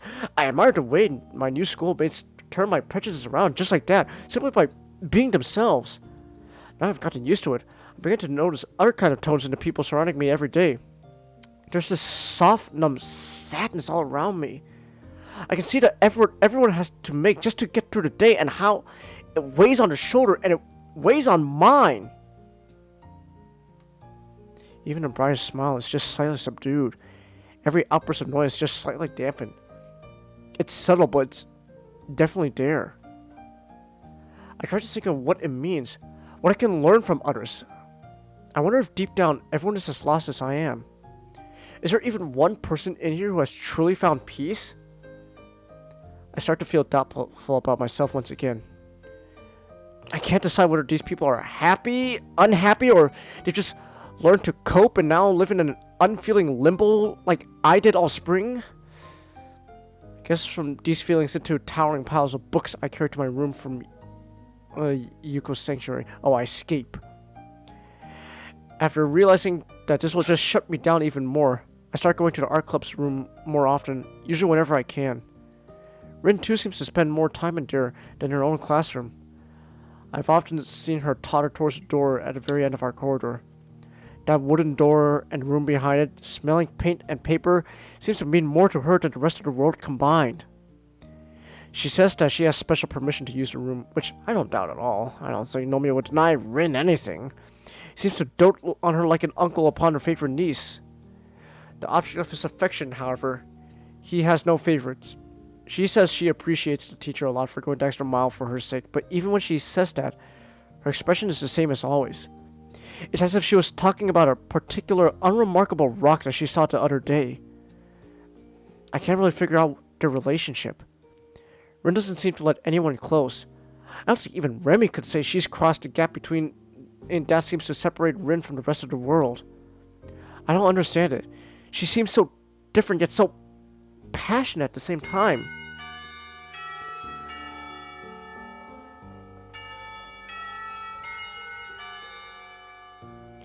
Somewhere, the school bells ring the last call of the day. I realize I've been zoning out for who knows how long. Dazed, I sit up straighter, trying to look as inconspicuous as possible. The pungent smell of linseed oil and turpentine mix in my nostrils as I draw a deep breath. I feel drowsy and lightheaded. It's already late and few club members left early, so it's just me, Rin, teacher, and two other girls who are also about to leave. Rin is sitting to my right, slowly working on a painting while I'm idling the time away. I don't think she realized I've been watching her this whole time. With a nimble move of her delicate ankle, she dips the brush into crimson paint and presses it lightly onto canvas. A stain spreads around as if the brush was bleeding. Her progress has slowed down to a crawl, but now I've learned that this is for her technique, as the paint might not be allowed to dry before she's finished. It occurs to me that I am literally watching paint dry, yet somehow I'm not feeling bored despite spacing out just now. Most of the time, the art club is very relaxed and free form. Apart from times when Nomiya gets really excited about some technique or style he wants to teach us, everyone is free to pursue their own interests. Lacking one, I keep floating around with a direction. I tried this and that, but nothing really leaves me with a deeper impression, not to mention that I don't seem to have a special knack for anything. Well, I did get praise for my attempt at watercolors. I felt pretty good about that myself, but that's it. I suppose it's to be expected. I joined the art club mostly on a whim, after all. I was thinking that maybe I should quit the club if it's going to be this pointless. But there's nothing really wrong with pointlessness, and I can't exactly say I'm unhappy. Unsatisfied, maybe. I've got only myself to blame for that. As a pair of girls exit the club room with a cheerful bye-bye, Nomiya stamps up from his desk. His chair scoots back with a loud screech, "Arrgh!" and embraces the harmony of this quiet afternoon. He taps a pile of papers in his hands twice against the tabletops in order to straighten them, and then stretches his back. I have a faculty meeting to attend, so I can't stay. I have to do some paperwork later, so if you want to stay, we can talk then. Sorry about this. There are 2 people here, but he's really talking to only one of us. Nomiya spends extra hours of his time mentoring Rin after official club hours are over, and I'll bet he'd like to discuss his plan of getting Rin's art into a gallery a little more. It's alright. I think I'll probably be here, but it's not a big deal if I'm not. I don't really have much going on now. Rin answers without moving her eyes from her work in progress. The tone of voice is neither polite, kind, expected when talking to a teacher, nor her usual monotone. Oh, I won't need to send a search party if you aren't here. Yes. No thanks. Thanks, I don't like to party. We can talk later. Good girl. Smiling, the teacher picks up the rest of his papers and makes his way to the door. I glance at the clock above it and then at my watch to double check. They're 3 minutes apart, but nevertheless, the club's meeting time is over now. Rin's intent on staying here to work on her piece while waiting for the teacher. I can't quite imagine what their one-on-one time would be like. Would they actually discuss anything? Rin's always so subdued in what she says, and when she does say something, it's difficult to understand what she's talking about. Maybe Nomiya just talks endlessly like it does at our club meetings, letting Rin absorb what she will from his infinite well of art knowledge, like a sunflower turning to face the glowing sun. Do you mind if I stay? I thought I'd give watercolors another try. I blur out some sort of excuse sort of accidentally, embarrassing myself. Rin doesn't take her eyes off her painting. Okay. I shift around in my chair, then to fetching a cup of water, brushes, colors, and some papers.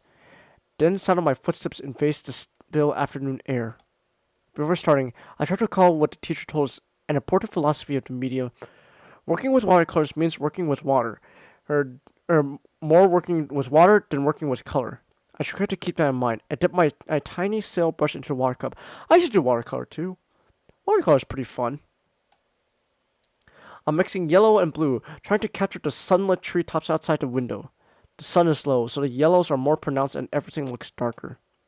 I still can't quite connect with what I see what my hand does with the paints, but it's a passable attempt for my level. After a while, I started losing my focus and moved the paper aside, and decided to watch Rin work for a while instead. That little while stretches first into a long while, then into a really long while. Rin paints, her entire being fully concentrated on the brush between her slender toes, and painting coming to life one stroke at a time. She seems determined, yet at the same time relaxed, effortlessly moving the brush around, never hesitating. Colors meet and part, mix and cover each other on the canvas, blending to her quiet will. I don't know anything about composition, structure, or any of that stuff, but I really like Rin's painting. I like how she looks when she paints. As usual, the silence between us compels me to speak rather than merely wait for her to open. She might end up saying nothing at all. Mind if we talk? I don't mind. I want to ask more about why you get so weird about this thing the teacher wants to arrange for you. Rin picks up a tube of paint and squeezes it between her toes on her palette, almost as easily as someone with opposable thumbs would. Taking up her brush again, she replies, "A lot of things. And some not things, unthings. I don't think that's a word. You want to talk about it?" I tried to reach out to her clumsily, ignoring the embarrassing feeling of awkwardness. Rin keeps her focus on the painting, spreading more and more paint on the canvas, her lips forming a perfectly straight line as she concentrates on the job. Not really.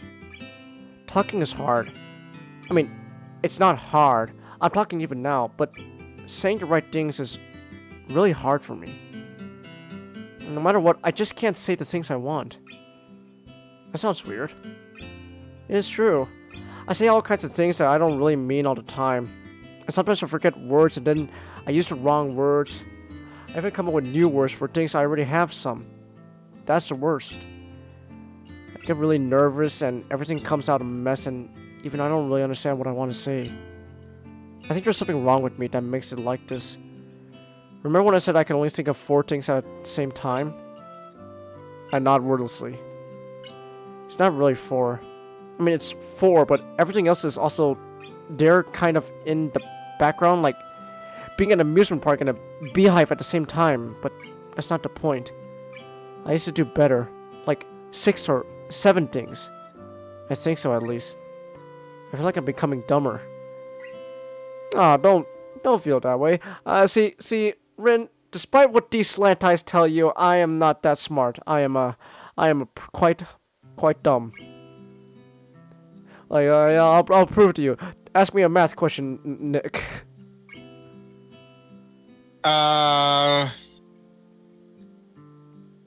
What's the square root of 49?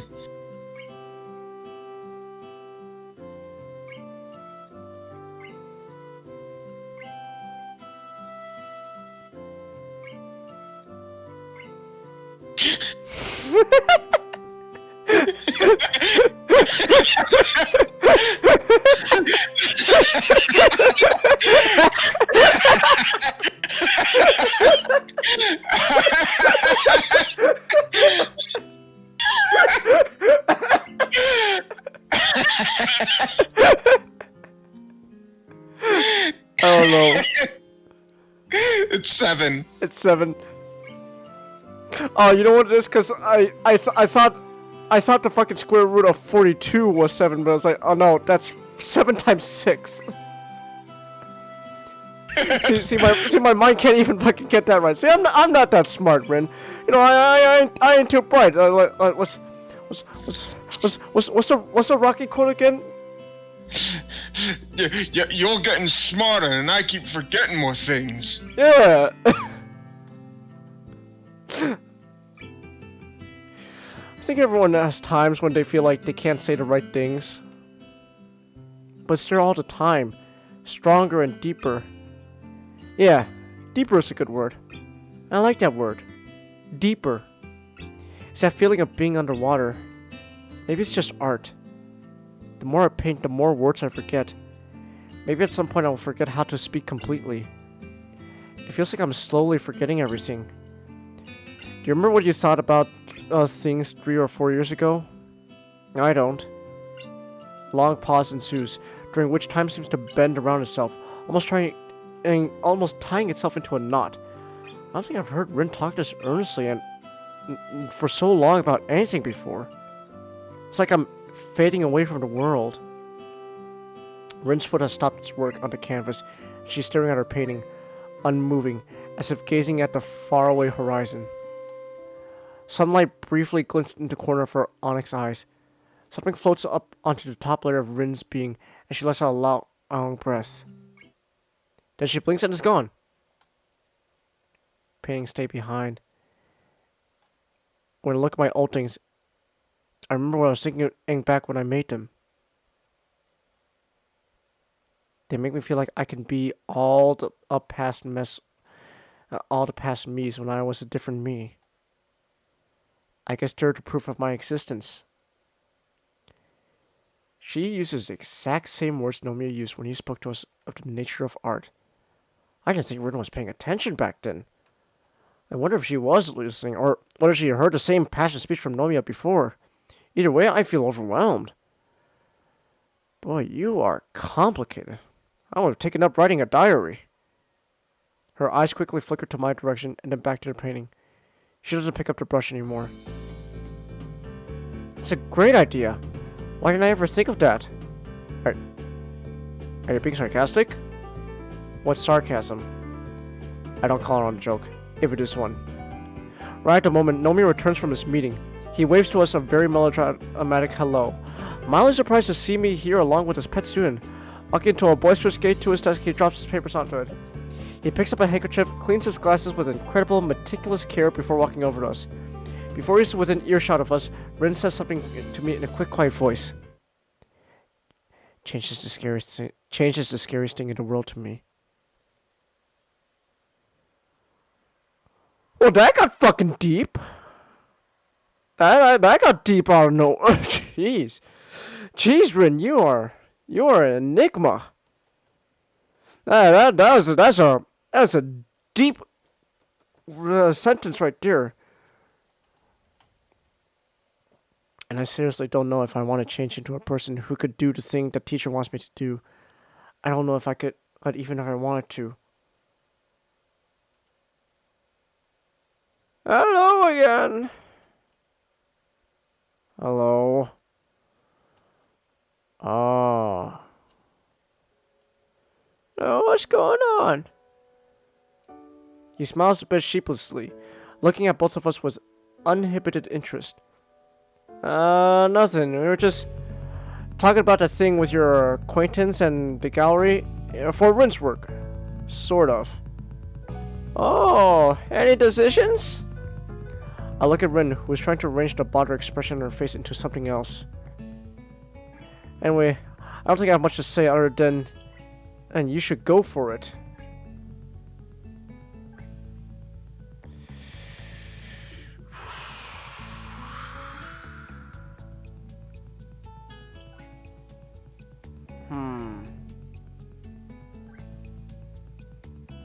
What should I say? What should I say? What should I say? What should I say?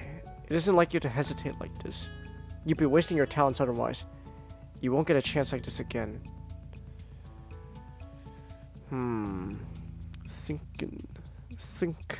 I'm like Winnie the Pooh. Just, you know, think. I am thinking. I am thinking. Let's see. What should I say?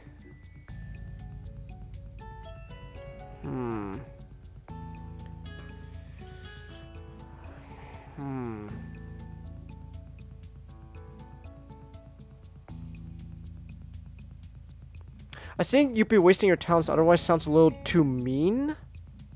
That pick 2? I don't know. That feels like it's being a little mean. You know, like, you know, oh, you're wasting your talent. You know, like, oh, you're wasting your talent, Rin. How could you? I don't know. At least to me, that sounds a little mean. I don't know. I don't know about the first one. Isn't it like you to hesitate at all like this? I don't know. She's been kind of hesitating for a bit. I guess there's you won't get a chance like this again.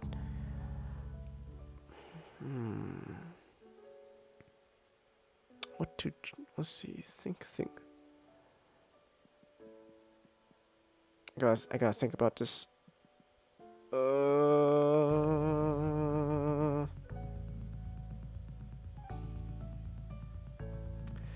Let me see. Let me think.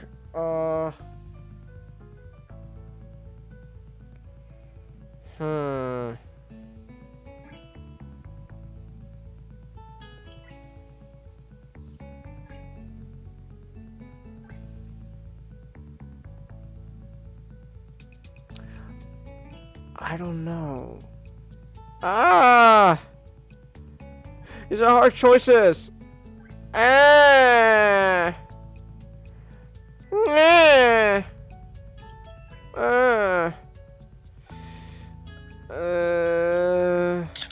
Hold on.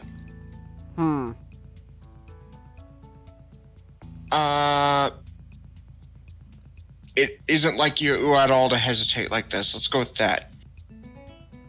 I did save, so. In fact, let me just make sure again, because I'm paranoid about this. I'm gonna save. Continue.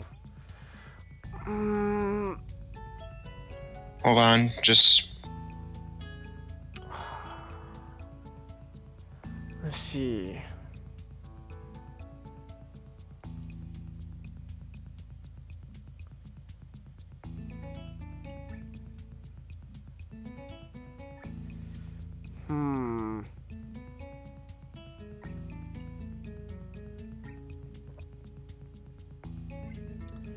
Let me think.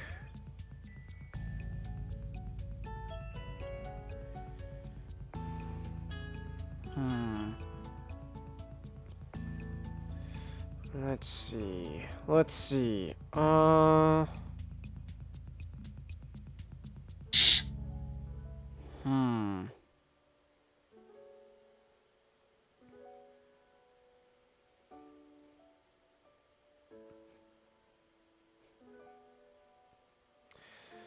Let me see.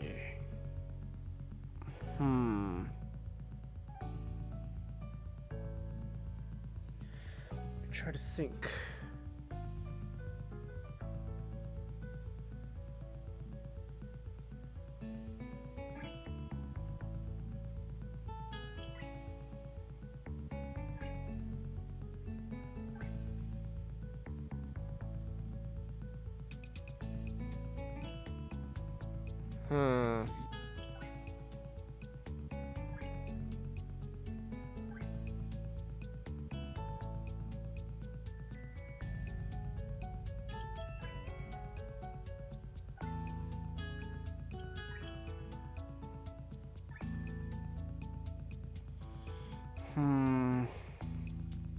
It's...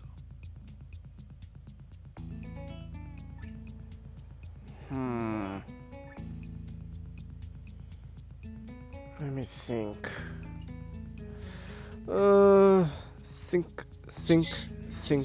Think.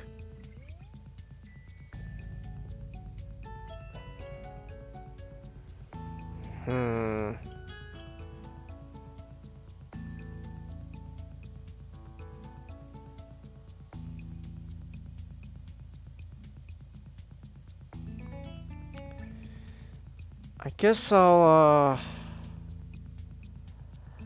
go with the first one. I'll go with the third one. You won't get a chance like this again. I mean, the teacher's right. Probably. You're not gonna get a chance like this again. You don't get many chances in life, and you shouldn't waste any of them, even if you have doubts. Ren stares at me unresponsively. It's like my words don't have meaning at all to her. I don't think I want to talk about this. I'm going. Rin stands up and trots out of the room without anyone saying anything more. I'm sorry, I think I made her upset. God damn it!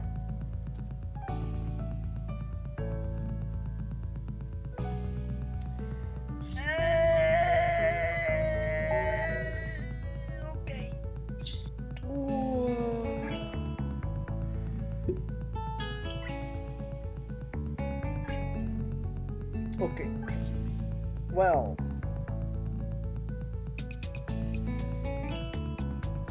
Okay.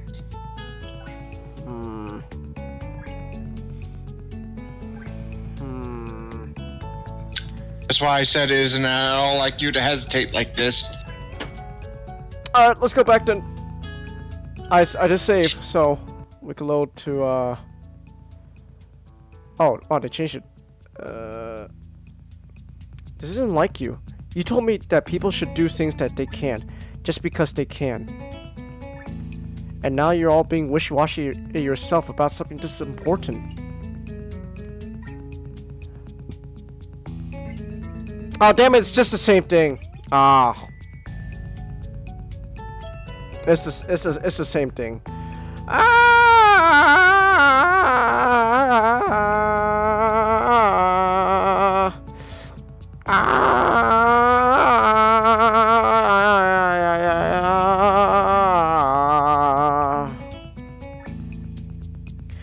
Alright. Sorry, I think I made her upset. Oh, don't worry about it. She'll be fine, I'm sure. I'll talk to her later. What the fuck did you walk into, Matchstick? I don't know. I'm trying to get Rin to love me, but I don't know. I don't know if I'm making the right decisions or not. I'm a little confused now. Oh. Lemon looks at me over his circular pink glasses, smiling sympathetically. You've made friends with her then, Nakai? Something like that, I guess. Depends how you look at it. To be honest, I'm not really sure. It's more like me and Rin just tend to hang out around each other irregularly, talking or not about something that more often resembles some twisted mockery of philosophy rather than normal, everyday things that friends chat about. Oh, that's all good, isn't it? You know, you're a new student. We should be promoting integration to the student body and such. I couldn't remember all the buzzwords they spew at the faculty and Yamaku founders meetings, but that's how it is. Jessica isn't the most social person around these parts either. Yeah, that's definitely true. So, she's talking about my suggestion to you? No, not really. I think it's been more me pressing her to decide something. Maybe I shouldn't have. No, I'm sure it's fine. I'm too soft with her, even when I shouldn't. I don't really know how to handle Tessica. She's so independent and willful. I wonder if it's why, I wonder if this is what every old geezer of an art teacher who got his hands on a young, fiery Parchi felt like. He chuckled ironically to himself a little bit, turning to face Renslater's work, which she left drying on the easel. She departed so abruptly that I wonder if she considers it finally finished. Well, let's see the painting then. He leans in closer, peering at the canvas. It draws you in, doesn't it? Nomi standing back straight, his face a dreamy, nostalgic visage. I don't answer him, and he seems to be taking my agreement as a given. I sometimes stay here after hours just to look at Tessica's painting. She's really just prodigious at such a young age. I could shivers just think of what she could become with a few more years of refinement. You asked what makes an artist, remember? This is it. They take a piece of the world and reshape it into their own image. Metaphorically, of course. Looking at her makes you wonder what the world looks like through her eyes. It's a wonderful thing, to be young and full of passion. The most extraordinary time of your life. You would do well to remember that, Nakai. Yes, sir. It's so silly. People always ask artists, where do you get your ideas? As if ideas were something sold at the market for a pocket change. You can't explain inspiration. For people like Tezuka, it's like breathing. It's an instinct.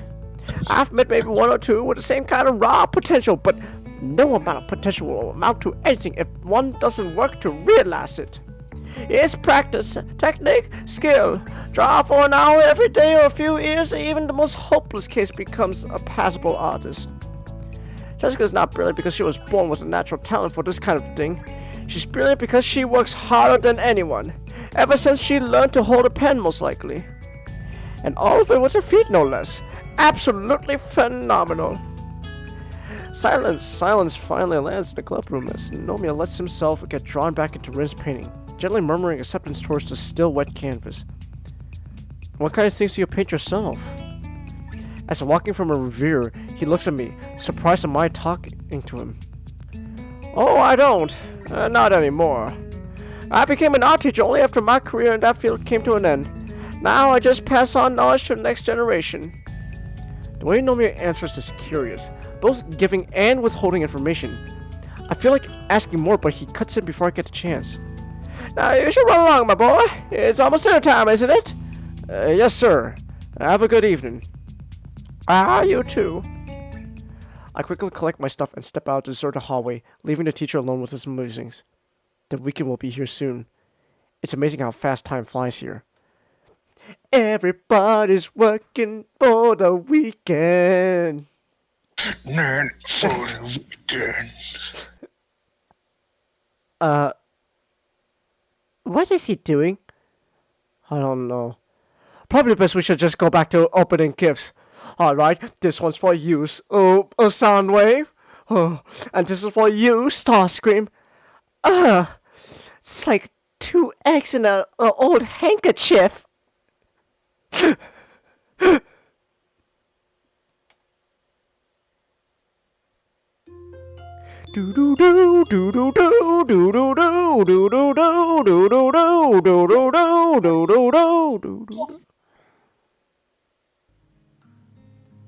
you sure you want to go? The weather has been wonderful for all of June, and has finally taken a turn for the worse. The leaden clouds drooping over the town look worrisome, and the air feels heavy and still, just like before rain. The forecast says there's a 60% chance of rain this afternoon. Maybe this will mark the beginning of the rainy season. Of course, I'm sure. I've been waiting for this all week. Amy had planned a picnic at some nearby park with snacks aptly bought from the convenience store, but with the weather this gloomy, it seems risky. I asked some other people to come too, but they didn't want to go because of the weather. We have to prove them wrong. Wrong how? You know, like how it always rains when you don't think it won't, and when you think it will, it doesn't. Well, go, no matter what. So it's a win-win situation. I've been going out without sweets for weeks because of practice for the track meet, but now I can splurge on anything I want. Nothing's gonna stop me now. I thought you were all about a healthy lifestyle and stuff. Oh, you saw you understand so little. There's not a single girl on this planet who doesn't love sweets. I don't like sweets. She doesn't count. Anyway, is this clear?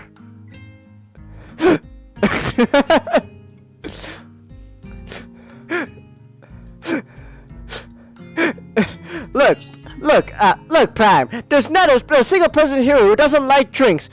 I don't like drinks. Nautica doesn't count.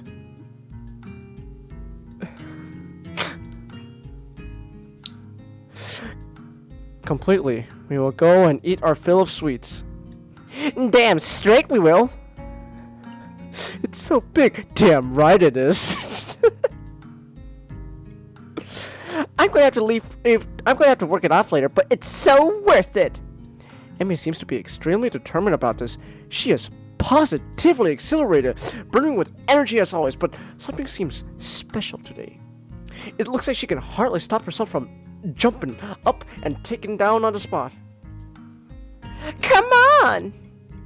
I grasped the wooden handle of the umbrella I brought to start to follow the girls, who seem to have no qualms about leaving me behind if I keep daydreaming. My umbrella is really fancy, the old-fashioned kind with a curved handle and a metal spike at the end. It used to belong to my grandfather. Looks like an antique, but it's in really good shape, almost as good as new. It's also a penguin, like, bird thing shaped on the handle. I don't know what that's supposed to mean. Oh well. Huh. Yo, you got... La Rata? Yeah, La Rata? What, you got something to say about it? Yeah! It's like the... Oh no, it's El Rata. El Rata? Yeah, you got something to say about it? Yeah! It's like the worst freaking Spanish I've ever heard. It's La Rata. La! Jeez, what's this riddle guy, stupid? Jesus, look at you two! World's greatest detectives! I love quoting Penguin.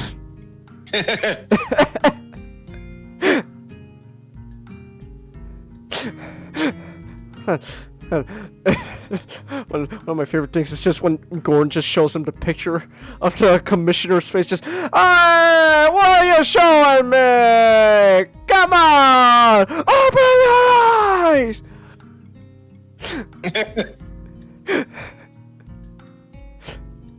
It's really big too. Remember how my grandmother, and I all fit neatly under it when a rainstorm caught us on an afternoon walk years ago, when I was around 9 or 10. My grandparents are both gone now, but I still have the umbrella to keep me dry when it rains. We walked along the road, leading down. Oh my gosh, I know how to read. I know how to read. I know words. I know words. Mashley says to check your DMs, Nick. Hold on, give me 1 second. DM. What did he send? What did he send you? Show me. Send it to me, Matchstick. I want to see. I want to see. Just tell me when you send it. That's fucking awesome, Matchstick. The clouds casting their dark shadow down on us. The weather seems to be taking a turn for the worse, and I'm pretty sure I just felt a raindrop on my head. Scent? Okay.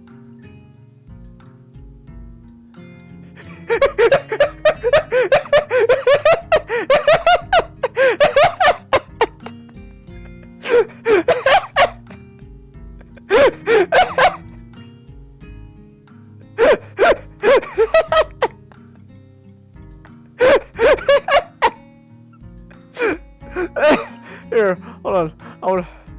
I want to show this. I want to show this. Give me a second. I want to show this. Give me a second.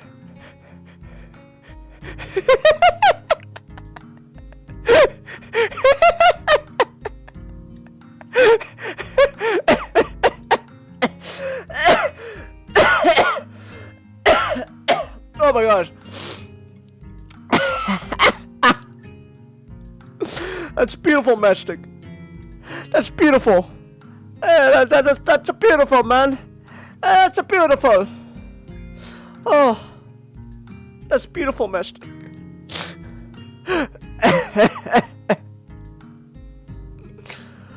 Oh.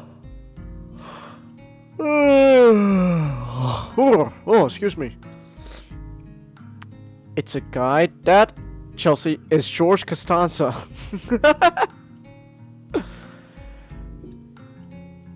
Oh, excuse me again. Ugh.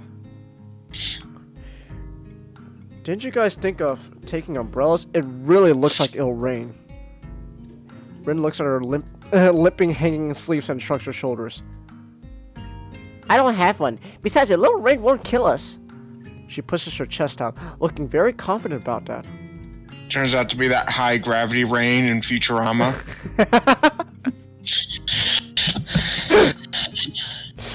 We aren't made of sugar. I thought that's exactly what girls were made of, especially considering what you're planning to gorge yourself on today. She sticks out her tongue in reply. The walk down from the school to the local shopping district is not a long one, but it's not short either. Oh, hey, anime guy. George Costanza losing to be specific. The walk down from the school to the local shopping district is not a long one, but it's not very short either. It's all down a hill, so our steps roll easily, but time stretches out nevertheless. The distance is right there, in that gray area where you don't expect the trip to be quickly over with, but you aren't preparing for a long walk either. Thus the trip is slightly too long to stay comfortable quiet the whole time, but the girls don't seem to mind. That's why Hisao, what you need to do is you need to, then again, you're not of the legal drinking age, so I don't know. Maybe this isn't good advice, but I was gonna tell you Hisao, what you should do is you should, just get a little boost, just, glug glug glug. But then, what you gotta do is you should get a breathalyzer, so that way you could check, the alcohol, how much alcohol you have in your system.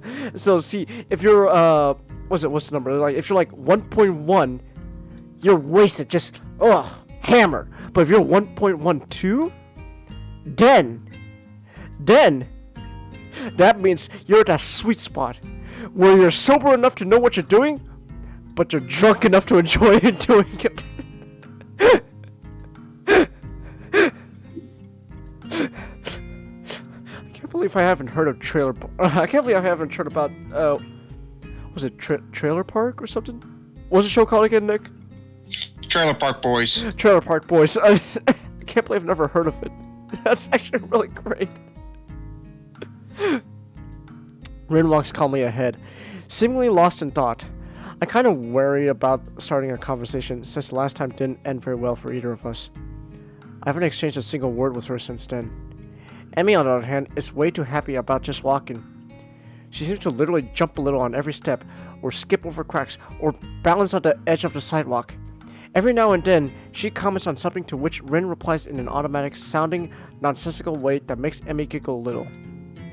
As we reach the bottom of the hill, the first raindrops begin to fall. I feel one hit on top of my head, and then two more hit my nose in quick succession. It's not one or two rain clouds anymore. The entire sky has turned shadowy gray, billowing rain clouds swirling right on top of us. Oh, shoot. I guess we aren't going to have a picnic then. What now? Maybe we could have a rain picnic. A picnic in rain. No, we all just catch a cold, and I don't like getting me or my snacks wet. I kinda like it. Not the snacks part, though. Emmy considers our problematic situation for a moment while I open my umbrella and lift it up, trying to hold it so all three of us get covered. Hey, so, have you been to Shanghai yet? It's a cafe somewhere around here, right? I've heard of it. It's a nice place. Let's go there and wait out the rain. If it's just a really quick shower, we can still go for a picnic. And if it gets worse, we'll just order cake there instead. Neither Rin nor I have any better ideas, so with Emmy taking the lead, we start walking briskly along a side street. The cafe is only a few blocks away, but even with the umbrella, we can't avoid getting slightly damp. The rain keeps coming down harder and harder. Raindrops leave tiny dots on the black asphalt road, which then combine into bigger patches like a pointless artwork being made in front of our eyes in mere seconds. Pretty soon it becomes a Jackson Pollock painting. It's pouring heavily, drumming on the heads of the cars parked on the sides of the streets and already flowing in little creeks along the sidewalks. The yellow lights shining through the rain and water streaming down the windows look very warm and inviting. I shake the excess water off the umbrella and head inside with them, following Emmy to a vacant table in the furthest corner of the small cafe. The place is almost full. Apparently, other people had the same idea as Emmy, and now we are all stranded together here in this cozy little place. Varnished wooden pillars and paper screens mixed up Parisian-style tables and chairs in a discordant harmony, a contrast of old and new. Ooh, listen to that jazz.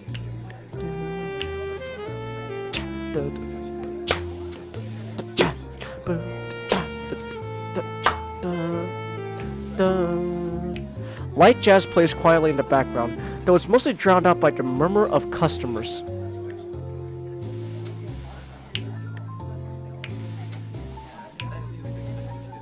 There's only one waitress serving the full house, frantically gliding from one table to another, trying to keep up with everything. To my surprise, I think I recognize her. I watch her deliver a tray of teacups and pastries to another table taken by Yamaku students, then an order from a middle-aged couple sitting across from us before finally turning to serve us. Yuko? Now that she's close and facing me, I see that it's really her, the part-time librarian of Yamaku in a full waitress attire. It's a pretty cute outfit, and she has tied her hair into buns to match. It's a completely different image from her mousy, plain style at her other job. Yuko blinks a few times, looking confused. Then remembers what she was about to say something. Welcome to Shanghai. So you work here too? I thought you were a university student or something. Yes, that too. It's a part-time job, as you can see. It's Sunday, so there aren't any lectures. Good thing too. Since today has been so busy, I've been wishing for another pair of hands. Anyway, I'm in a bit of a rush, as you can see. What can I get you today? Amy doesn't hesitate even for a second. Her eyes glitter like that of a kid in a candy store. Tea for everyone, and cake for me! Yuka tries to stay as formal and professional looking as possible, smiling cheerily at my ravenous companion. Yes. And today we have a choice of strawberry shortcake, raspberry layer cake, or lemon meringue pie. Meringue pie. Strawberry! No! Lemon! No! Actually, I'll take both. She looks at me in challenge. I'll just take the pie. Nothing. Emmy makes a face at Rin, as though she had bitten into a lemon. She's clearly unhappy with her for not joining in.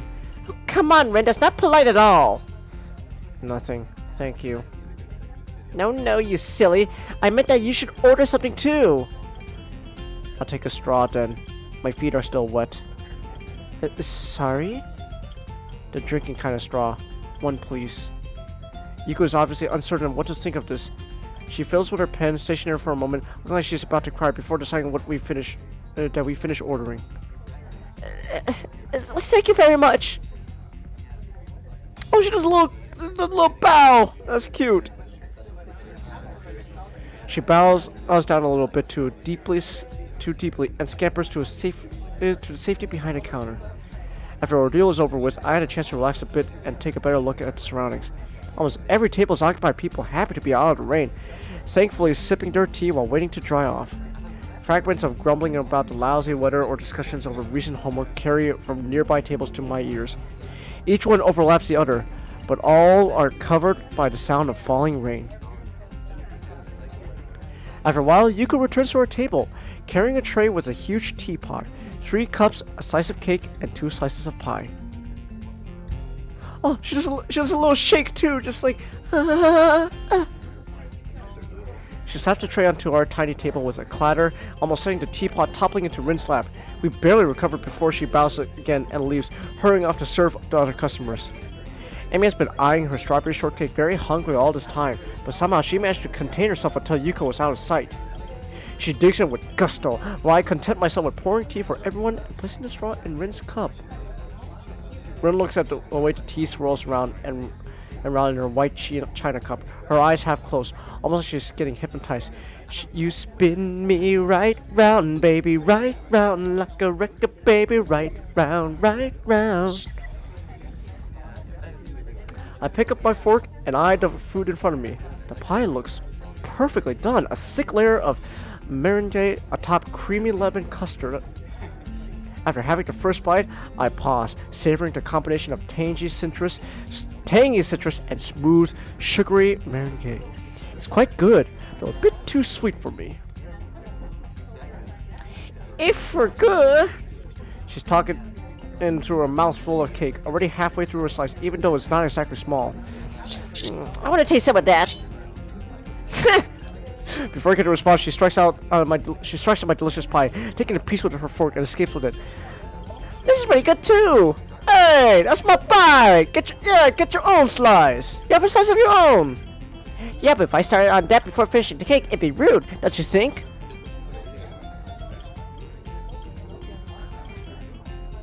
I think her understanding of manners is a little confused.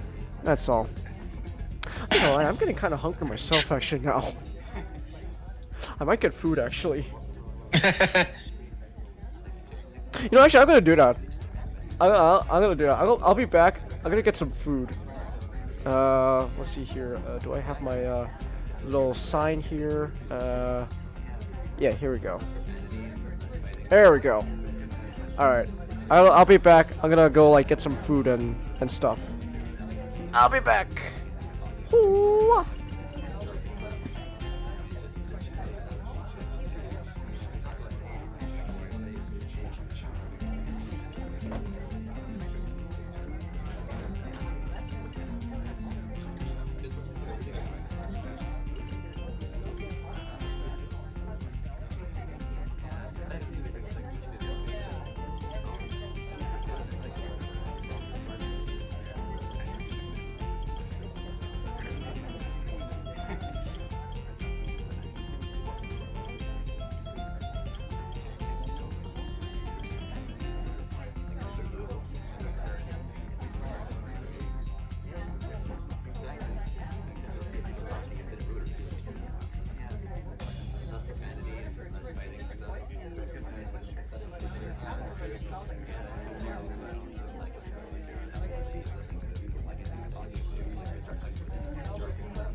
face down on the floor.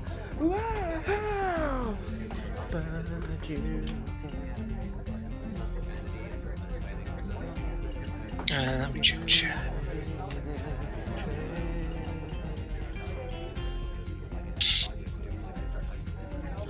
I'm back.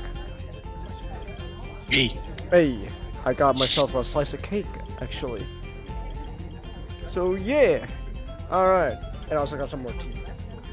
All right, so I'm gonna continue this while munching on a cake. Her insolence is outrageous, but this gentleman in me allows for no retaliation. G.I. Joe retaliation.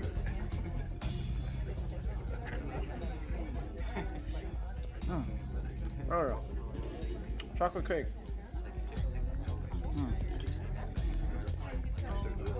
I glare angrily at her as she replies by sticking her tongue out impishly.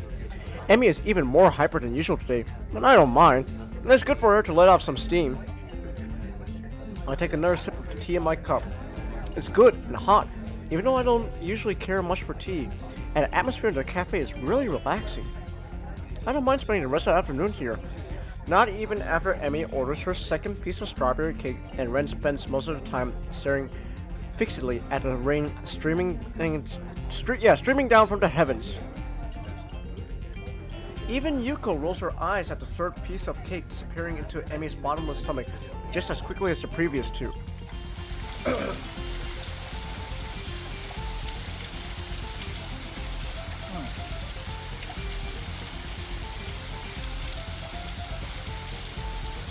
Despite the passing of time, still running outside when we exit the Shanghai, though it seems to be letting up a little, just a little. I'm just gonna fight here.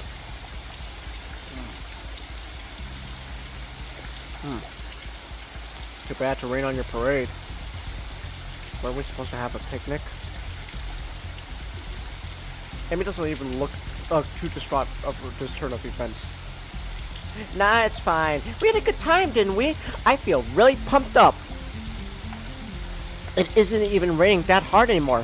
I kinda wanna hike back to school to get rid of this energy and work off some of that cake. She stretches her arms out, arches her back like a cat. After rolling her shoulders around twice, she smiles brightly. Man, I can't really run with these legs though, especially uphill.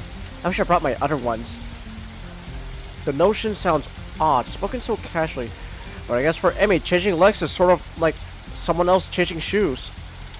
Maybe if we rock really fast, that'll be kinda like running. I think I'll do that. I won't be able to keep up with that going uphill though. I'm in really bad shape. Plus you get wet without an umbrella. It's hardly even drizzle now. A few drops won't hurt. I think I'm gonna go to the track after I change my legs, too. Emmy skips away from the protection of my umbrella and goes ahead at a brisk pace. Suddenly she seems to remember something as she stops and spins around. See you tomorrow!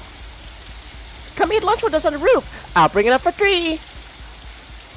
Rin and I are left to watch her wave at us skip off again. Soon she disappears around a street corner. I will never understand why Emmy is perpetually in such a hurry to get somewhere. Gotta take another bite of cake.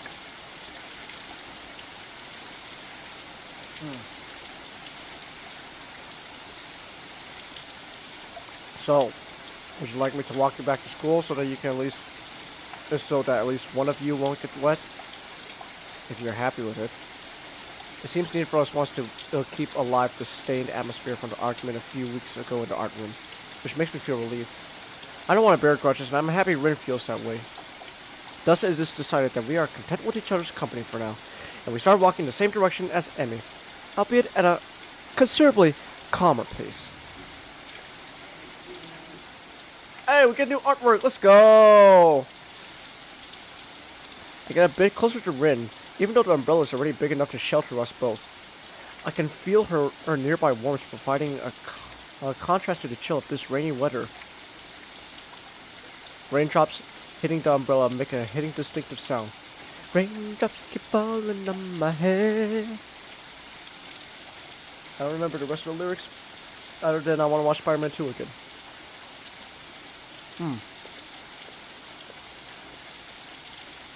I realized I haven't been outside in the rain in what feels like forever. I inhale, taking in the scent of rain, feeling the weather with all my senses.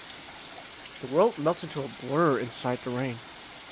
The color of the sky have deepened from gray to dark blue with hues of red added to the mix from sunlight reflecting off the clouds. Clouds? Clouds! Oh my gosh.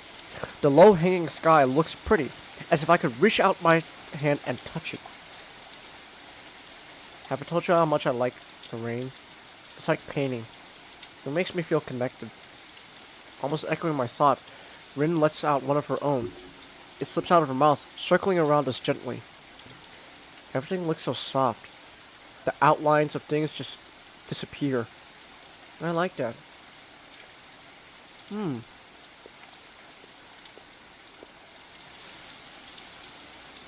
Interesting. It's like the rain is hugging me. Her voice sounds different from usual. More gentle now, soft. I wonder if it's only because of the rain or because of the mood the rain brought up against a quiet artist girl. I feel that mood in myself too, enhanced by her words. Yeah, I like rainy weather too. It's nice every once in a while. I don't. I hate the rain. Rain is my enemy. The raindrops are my enemy. Now a nice sunny day, warm sun, no clouds. Now we're talking.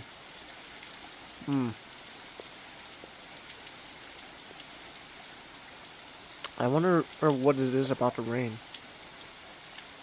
Everything. A silence follows the statement, as if it allows for no continuation.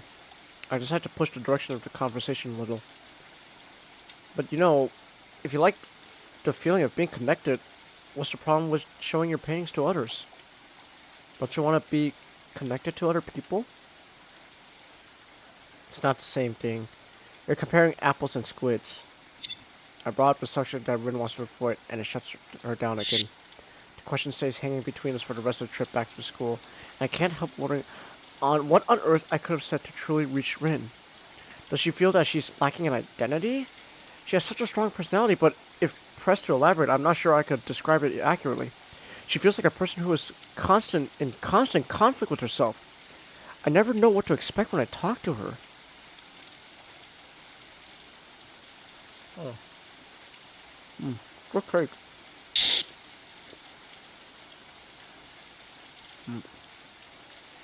I wonder how she herself experiences that disconnect. If Rin is asking herself every day, who am I? And obsessively paints images to define herself day after day, what does she think of that way of living? The irony is, that's the exact same question I've been keep asking myself for the past 4 or 5 months. For me, it was miserable. I can only assume that's the natural state for being this girl. When we stop in front of the dormitories, Rin turns to face me, as if seeing my thoughts from afar. Her gaze travels emptily past my left shoulder into the shapeless rainfall. Her dark eyes seem to suck to the low ambient light into themselves, like a reverse mirror. That empty gaze lets nothing out. If I want to understand what's going on behind those eyes, I have to work it out myself. Rin opens her mouth, then closes it without saying anything. Silence lasts for a few moments before she takes a step towards the building door. See you tomorrow.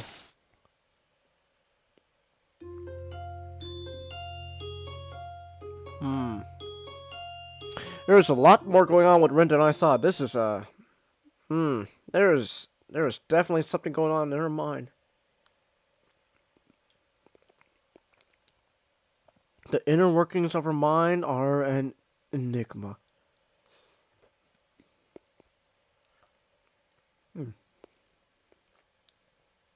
What's not an enigma is this last bite of cake I'm about to have. There we go. Cake finished. I like cake. Damn it! I didn't read that. No, go back. The next morning, like every second Monday morning, until he says otherwise, I have an appointment with the nurse. They allow me to skip part of my first class in the morning, and I don't feel any shame in skipping the rest either. Rather than being thankful that I get to miss world history, I instead feel dread when I think about these appointments. I wake up at a normal time anyway and wash myself in the bathroom I share with Kenji, tidying my sleep-disheveled hair. I quickly get dressed and put my laundry in the basket. I pack up for school all day. I have all my homework done, like usual, so I have a bit of free time now.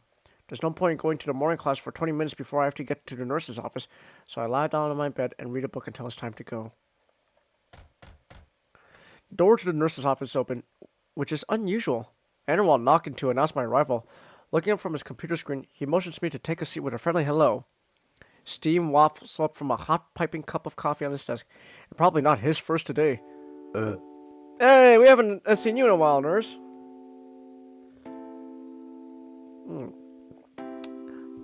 Hey, so how are you feeling this wonderful morning, so? I'm alright. I think it was cold yesterday because of the rain, so I woke up feeling a bit groggy. You too, huh? Quite a few kids got caught without their umbrellas, so we've been spending time handing out masks and curing sniffles. Oh god, he's handing out masks! Oh my gosh! It's 2020 all over again with the pandemic. Oh my gosh. Alright, today it's test day. Give me your arm. I extend my left arm towards him, keeping my face expressionless. Oh gosh, he's taking a blood test. I don't think anybody really likes getting stuck with needles. I hate. I don't like shots. I don't like any idea of any kind of sharp, intrusive metal object poking me through my skin. I don't care what it is. I don't like shots or blood tests. It's just no. I don't know if I told this before, but maybe I've told you, Nick. But when I was a kid, I really didn't like needles. Just imagine Eric Cartman, but without, getting naked and running around like a pig.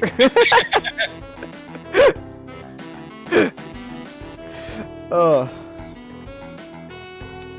at least I got over my distaste for them. I had to. Now, I barely even twitch at the moment of truth. Once that's done, a blood pressure check follows. Then there are checklists and questionnaires to go through. The nurse nods and scribbles in my answers to the questions I give them. Alright, let's have a listen now. I unbutton my shirt and put it neatly on the back of the chair I was using while he puts on his stethoscope. I know by heart the order of places where he's going to listen to my lungs and a heartbeat. I adjust my breathing to be even and deep without even being asked. It's become routine now for both of us. It's funny. This is pretty much the only time in one's life where you really concentrate on breathing and nothing else. It has always amused me. The nurse lifts the cold steel stethoscope from my chest and places it a few inches lower, listening again. The contact of the metal makes me flinch on reflex, even though I was expecting it. He furrows his brow, but I can't tell if it's because he's unhappy or if he's trying to pick up something specific cut among the complex multitude of irregularities in my heartbeat. And is there something wrong? Please don't talk. I shut up and become more anxious. The nurse is nice, but I can't help but disliking these mandatory checkups. I wonder if I'm going to end up hating all these medical appointments now because of these. He finally lifts up the circular metal plate from my chest and allows me to talk again. Everything seems to be fine. Are you feeling alright yourself? I suppose. I was out yesterday when it was raining and, yeah, I felt a bit under the weather in the morning. Maybe I caught a cold.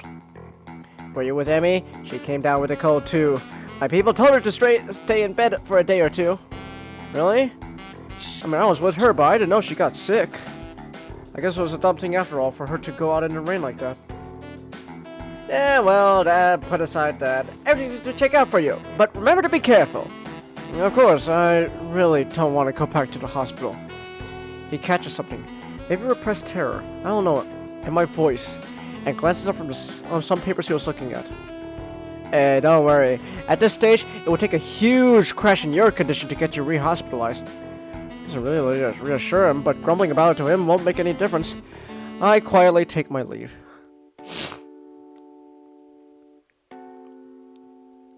Point needles feel funny, Chelsea? Huh. Walking along the corridor from the auxiliary building to the main school building, I encounter a young female nurse coming the other way. She smiles at me when we pass by each other. The lobby is empty of people. No surprise, since classes are still going on. I hear muffled sounds of discussion coming from behind the first floor classroom doors. I glance at my watch. I have to rush to get to my classroom in time, and I don't feel like going to class anyway, so I decide to climb up to the roof and have an extra long lunch break. Emmy promised she'd bring something for me today, but if she's sick, that's probably not going to happen. I'm not feeling hungry anyways, so it's all the same. Ugh.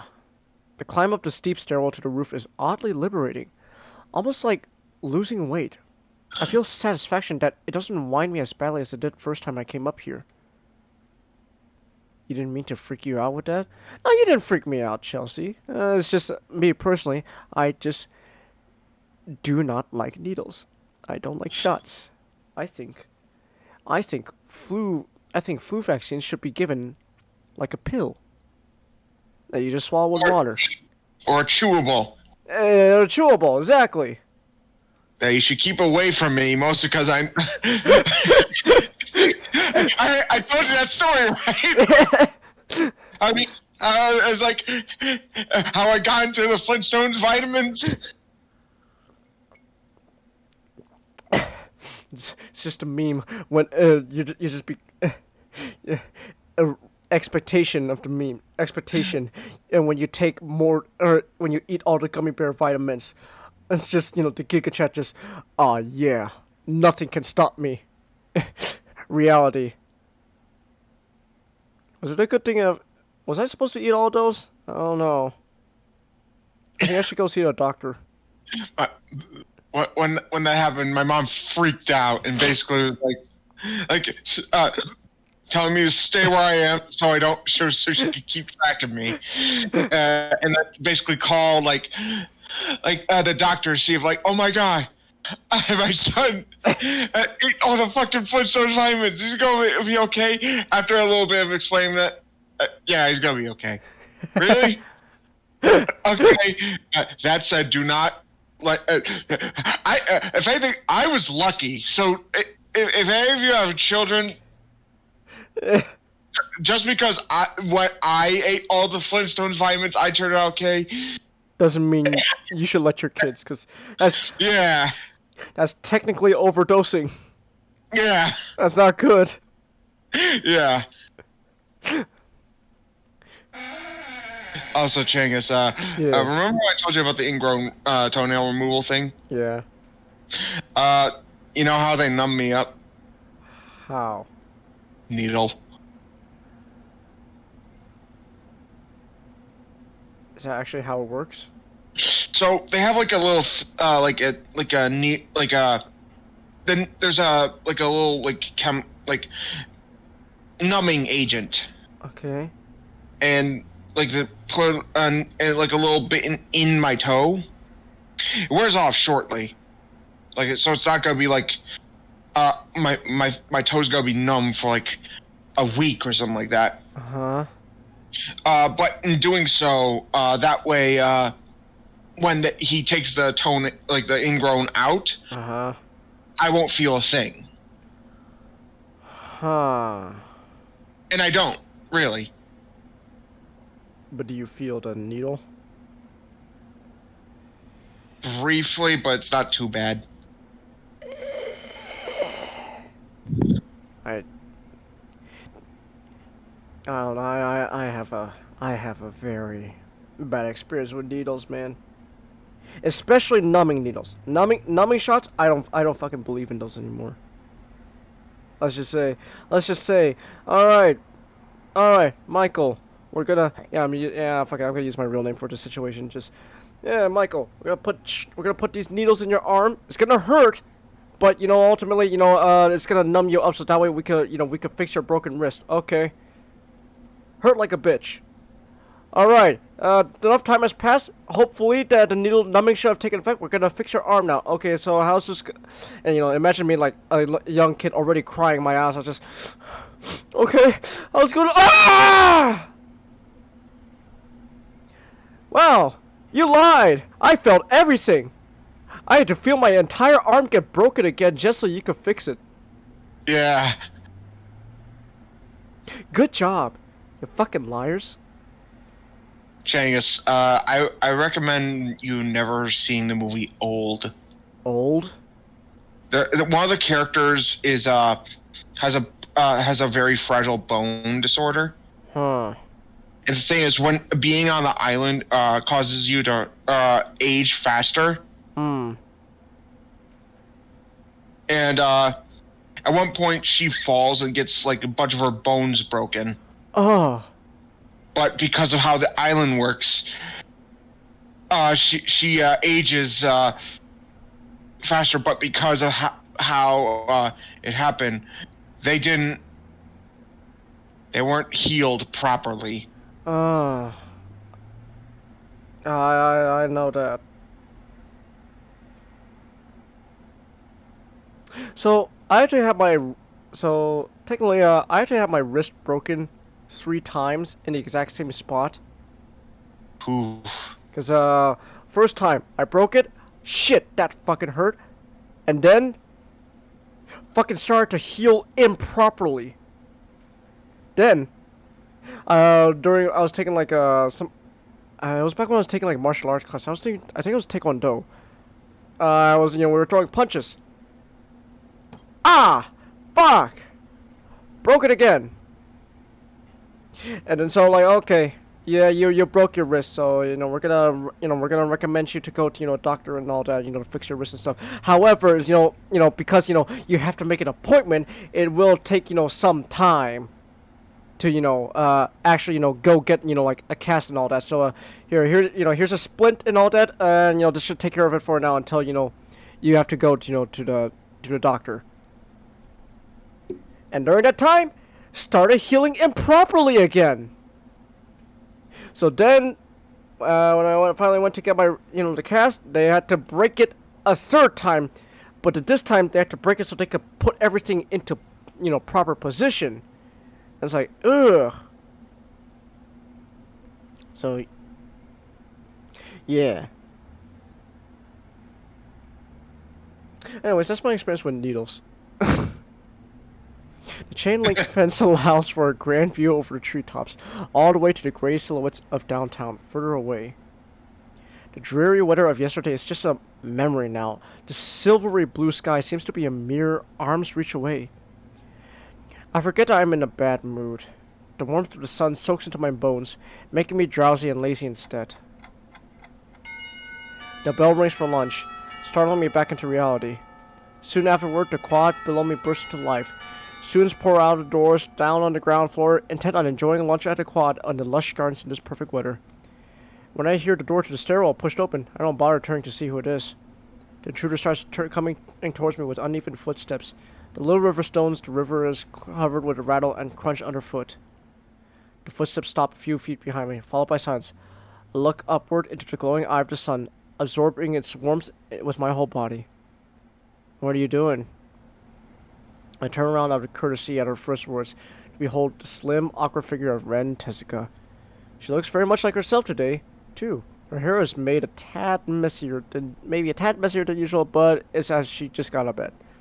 She stands with her weight shifted on one foot, looking at me with mild curiosity, as if I were something in a store display window. You could say she's looking at me with simple curiosity. I wonder if she's going to try to take a bite of me. If that's the case, then I will show her what I'm made of. There we go. See, Nick, this is what you do to me. I make a bunch of Sonic puns now. Good. I don't know. Just spacing out, I guess. What about you? Amy promised food. We usually eat here. I'm afraid you're gonna be disappointed. I heard Amy came down with a cold. Oh, I guess that makes sense. She wasn't in class. It's not that common to get a cold in June, though. You don't think she went and running at the track afterwards like she said. The rain just kept going. Probably. In the rain? In the rain. That sounds a bit too much for just keeping up with the training regimen.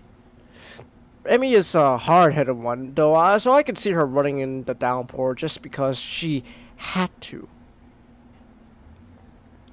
I must have been in a lot of pain, Chelsea. I was. I very much was. But it's all in the past. And nowadays, every time I wake up, something, one way or another, this house is out to kill me. Somehow. I always end up hurting myself on something in this house. Usually it's, like bumping my elbow or knee or stubbing my toe or something like that.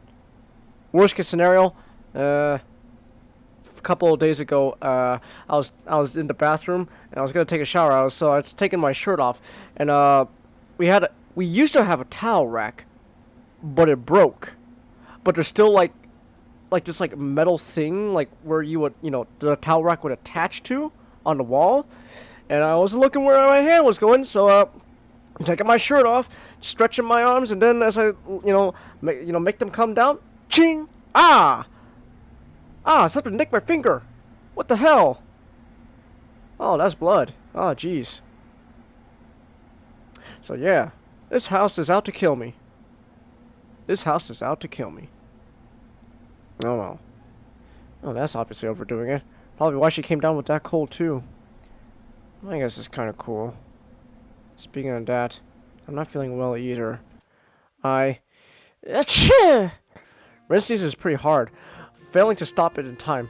She cranes her head down to wipe her nose on her shoulder, so deciding that it would be too unladylike, I pull out my handkerchief and hold it to her nose. Here, bless you. Thanks. She clears her nose and I dab the handkerchief gently on it, wiping it clean. Her nose is really cute. All enough, it's probably the girliest part of Rin's face. I think I'm blushing a little, but Rin doesn't notice. Thanks. I think I might be coming down with something too, like I was saying. Oh man, Charlie, I don't think you look too good there, man. No, I'm fine. I think it's just allergies. Check. Inhale yours. Yeah. Is everyone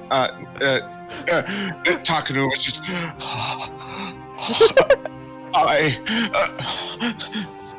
what's wrong with him? He drank Takua drank a magic from a stranger. Now he's like this. I don't think it's the potion. I don't think it's because of the potion. Pretty sure it's just allergies. Guys, not allergies. I better call a doctor.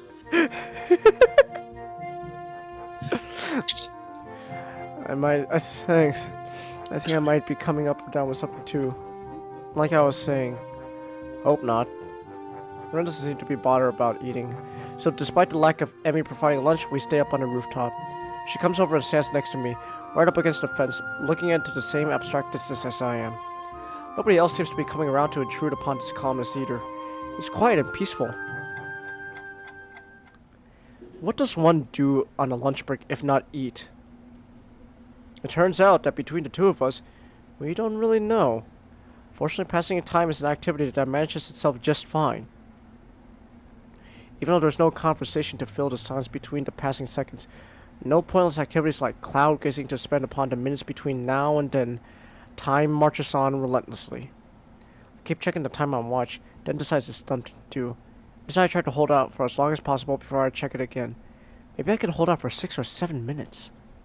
Rin remains silent, idly looking up at a cerulean expanse above us. I wonder why. More often than not, we don't speak much. She said that she doesn't like speaking because of her perceived difficulties with expressing herself properly. As for me, I think I just got sucked into the habit at the hospital where I spent a long stretch of time never really talking to anyone. Most of the time I feel comfortable about this quiet mood, and even when I get that feeling that I have to break the silence, it's always so difficult to come up with something that I talk about when it's with Rin. Oh, excuse me.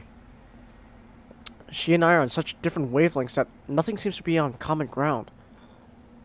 What is it that you like about the sky so much? She turns to me, her eyes dark and serious. Sky is the only thing that is perfect. I know it. You can say I'm an expert of the sky if you want it. And I am even if you don't... And I am even if you didn't want to. A sky expert. It's always different, but it's always perfect, so also when it's different. I follow her gaze up into the boundless blue expanse, thinking of her words. Have you ever wanted to be something different? Oh, we get into the heavy questions already. Damn. It wouldn't be so bad to beat the sky. No, I mean, someone else. Someone different. To go to a normal school like everyone else. Not have to worry about stuff. What stuff? I tried to find the right words for a moment, but can't manage to form a sentence that I'd be comfortable with actually using. Man, I don't really want to say it out loud. Try. I'm not good at reading out mine. Don't you ever want to not be disabled? She thinks about this, then shakes her head, frowning. That's a hard question. I don't know what to say. It's okay if you don't want to say anything. For some reason, I'm just so unsatisfied with who I am right now that I'm constantly thinking stuff like that. It's pretty hard to admit it, but there it is. Honestly, I feel relieved about finally saying it out loud to someone, even if it's just Rin. I think I want to be different sometimes.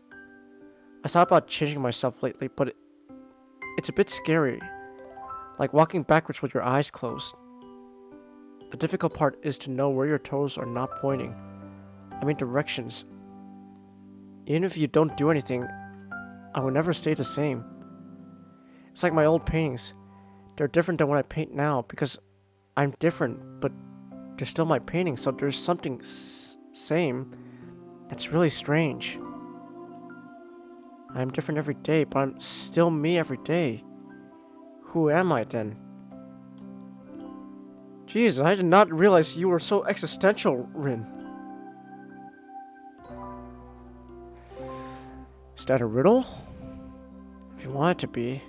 I don't know the right answer though, so you have to come up with it yourself. Well, it's the sky, isn't it?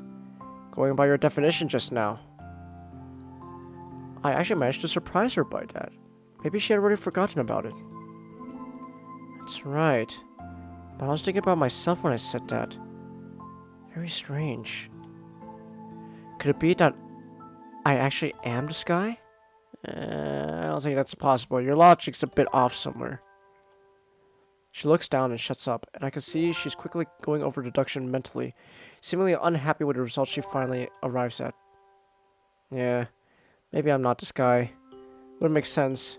I have a hard time knowing what kind of person I am. You're not the only one. It's like my mind is in some other place than the rest of me. Underwater? Yeah. I wonder how it got there. I have no answer, so a brief silence falls between us for a moment. I shift my gaze back to the sky above us. The last time I really paid much attention to the sky was... I guess it must have been the hospital.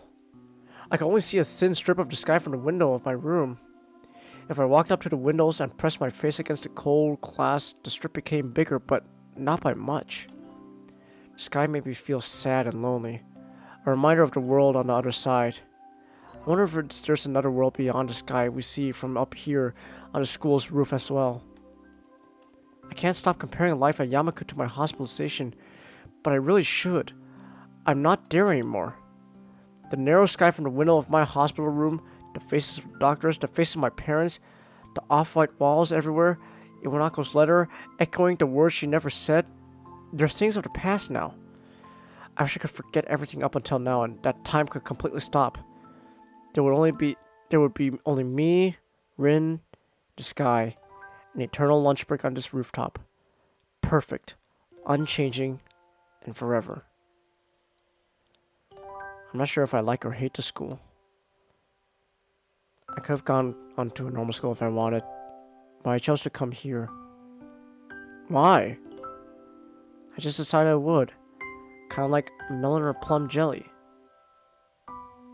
Huh. Do you think it was a good idea? I mean, there are a lot of good things about the school, but I think there are a few bad things also. I know. I kind of collect people because They're interesting. People are really amazing here. Most of them. But not all. Some people can't take it. They hurt too much. It gets really bad sometimes, you know. They hurt. I wonder if you're like that too. I hope not. I don't like things like that. Hey, I'm not your case study, and I'm not going to give up and die or anything. Anyway, I meant more this place is too distant from the real world. And what is the real world? Everything out there, real people with normal lives that fit together like a puzzle. You don't think we aren't like that? Real people? Maybe we aren't. No, we are. I just meant that it feels more like we're the leftover pieces. Rin thinks for a while, her almond-shaped eyes narrowing as she bites her lip a bit like a child. Is it hard to be disabled? Hey, Changus, check this out. What? I DM'd it to you. Okay.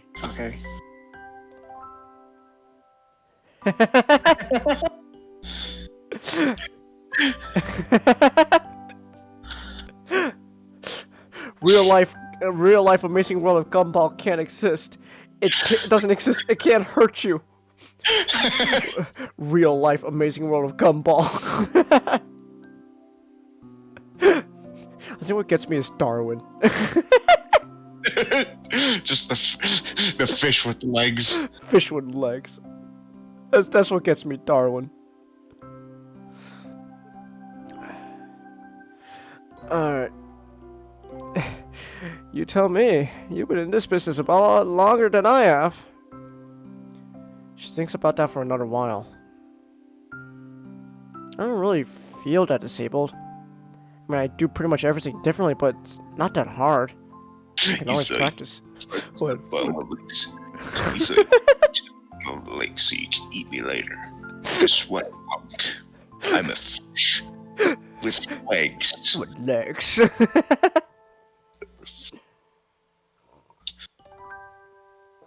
I started to practice food things this year. I think I want to learn to cook in a real kitchen someday. That's admirable, but I don't think it's just a state of mind. Maybe not to you. I have no good counter to that, so I concede by falling silent. The situation is making me more and more confused. I know what I want, but I don't know how to reach it. Rin seems to believe she can simply will herself into the shape she thinks she needs to be, but can't decide whether she wants to be a bird or a butterfly. I think in the end, I'm not really that happy with who I am either. But that doesn't mean I regret being who I am. That's the thing that's wrong with you, Hisao. Oh, she's getting close. I've only started to process the rather blunt statement before Rin suddenly hugs me. Oh! What are you doing? I've never been hugged by a girl with no arms before. Or, to be honest, it doesn't really physically feel like a hug. The awkward way she presses her body against mine, the lack of embracing arms make it feel like she's just fell on top of me. She just wraps her legs around you. I'm gonna be terrible here, Nick. I'm gonna be terrible here. The best she could do is wiggle her stumps. I'm terrible. I'm making you stop. But the warmth of a real hug is still there. It is how I recognize it for what it is. I'm hugging you, Hisao. I know that, but... Is it wrong? I thought this is what you're supposed to do. I'm not really used to this kind of thing. The first time Emmy hugged me, I got surprised and kicked her in the stomach. I can kick pretty hard, so she hasn't been hugging me an awful lot after that. It's not wrong, no, it's just me. Things are a bit hard for me. For the time being, I can't seem to react properly to anything. Really? So is it hard being disabled after all? I guess she had me cornered there. I don't have the energy to start arguing against it, but I feel like I have to get something out. Well, No, it's not hard. I think it's just me overthinking things.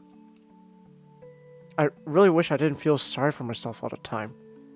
I wonder if I always feel this fragile or if I became this way after my incident. I think I'd truly shaken my world like that before, so there's no telling. Ren presses her cheek against me tightly. I can feel the warmth of her body close against me. Her body temperature feels really high, as if she had absorbed the sunlight into herself and was now sharing it with me. Or perhaps it's a natural state for her. It's the most comforting thing I've felt in a long time. Wow, your heartbeat really does sound weird. It's like a drunken percussion orchestra. Please don't say stuff like that. I get very uncomfortable. I laugh at her comment anyway, in an attempt to ease the tension. It sounds a little bit too forced. I'm sorry I'm such a mess. It's okay. It's the best part of you. Hearing that doesn't make me happy. She breaks off a hug and settles down. An awkward silence falls upon us like a blanket. Me feeling embarrassed of myself and Rin trying to arrange her expression to something she likes. One last time I glance upwards. This rooftop is really great. It's like I'm just a little bit closer to the sky. I know a better place, but we can't go there on lunch break. I can take you there sometime if you want. The bell rings for the beginning of the afternoon classes, and Rin stands up to make her way downstairs. I don't hurry after her, deciding to stay up here for just a little while longer. Thanks for the hug. Thanks for not kicking me. After Rin leaves, I finally let the tears roll down on cheeks and cry for my condition for the first time and only time in my life. Damn, we got fucking deep here tonight. Jeez. Oof. Then I cast away that hollow person lying in a hospital bed forever.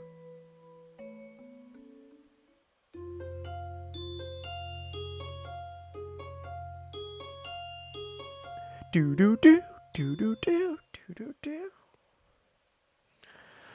Wow. Guess all we really need to do was just have a good old fashioned cry. Huh. I guess that's all we needed. And a hug. What makes a man, Mr. Lebowski? Is it the strong will to do what is necessary? That and a pair of testicles. They're laughing. But I suppose you have a point. Changus. Strong men do cry, Mr. Lebowski. Changus. Yes. This is during a time when the Decepticons form a band. Okay. Okay, what Starscream's trying to pitch a song to the producer, but the producer's not even paying attention. You know what? I'll get back to you. So what did he say? Yeah, he'll get back to me. Okay, let's take it from the top. I want to have intercourse with you. Yeah, intercourse with you. Relations. Intercourse with you. Right? Yeah, it sounds good. All right. Now is there a shorter word for intercourse?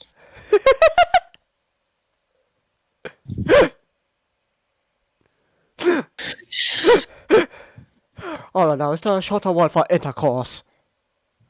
I need a shorter word for intercourse. Starscream! 2 days later, I'm feeling less miserable.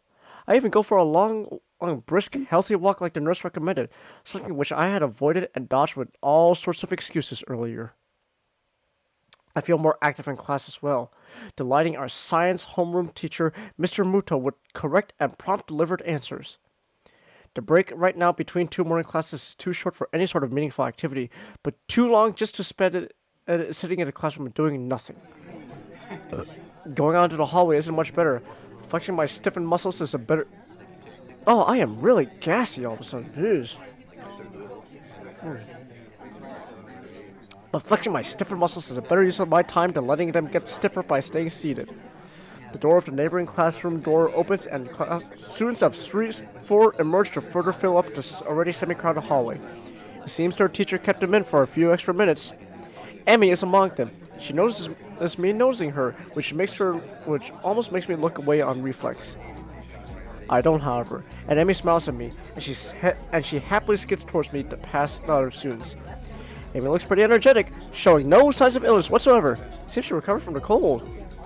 Hey, good morning! Nice to see you back on your feet. Feeling better now? She looks fine to me, but I still feel compelled to ask. Thanks, and yeah, I do. It's just a cold, nothing serious. Amy laughs confidently, as if to emphasize her condition. I wonder for a moment what would count as serious in Emmy's book. She seems to be eager to put the topic aside, though. And where are you going? After Rin's room, to see if she's awake yet. Oh, she skipped the morning class? A sheepish smile emerges on Emmy's face and gets slightly flustered. And not exactly. It seemed that she caught the cold that I had. Oh, sorry to hear that. Well, she was out in the rain on Sunday with us, after all. I saw her on the Monday and she was feeling a bit under the weather back then, too. Yeah. Anyways, I'll ask the nurse for some cold medication to give her if she doesn't get better soon. She leaves for the girls' dorm. I want to go with her to wish Rin well. I want to tell her that I'm better now too, but it doesn't feel appropriate. An unspecified feeling diverts my thoughts away. Somehow I just can't summon the resolve to go in there. Is this what Iwanaka went through when she tried to tell me what she felt? Ooh, my boy is developing feelings. That's what happens when you get hugged by a lady for the first time. Even though I'm feeling more energetic, I'm still hesitant to go over there to talk to Rin. It's not until 2 days later on Friday that I finally gather enough courage to enter the girls' dorm. I ask the first person I meet inside for directions to Rin's room. I knock on Rin's unmarked door and wait. After a few seconds, I hear something rustling inside the room. I start wondering maybe if I should have brought something for her, like a can of warm coffee or some oranges. I could have peeled them for her. Well, too late now.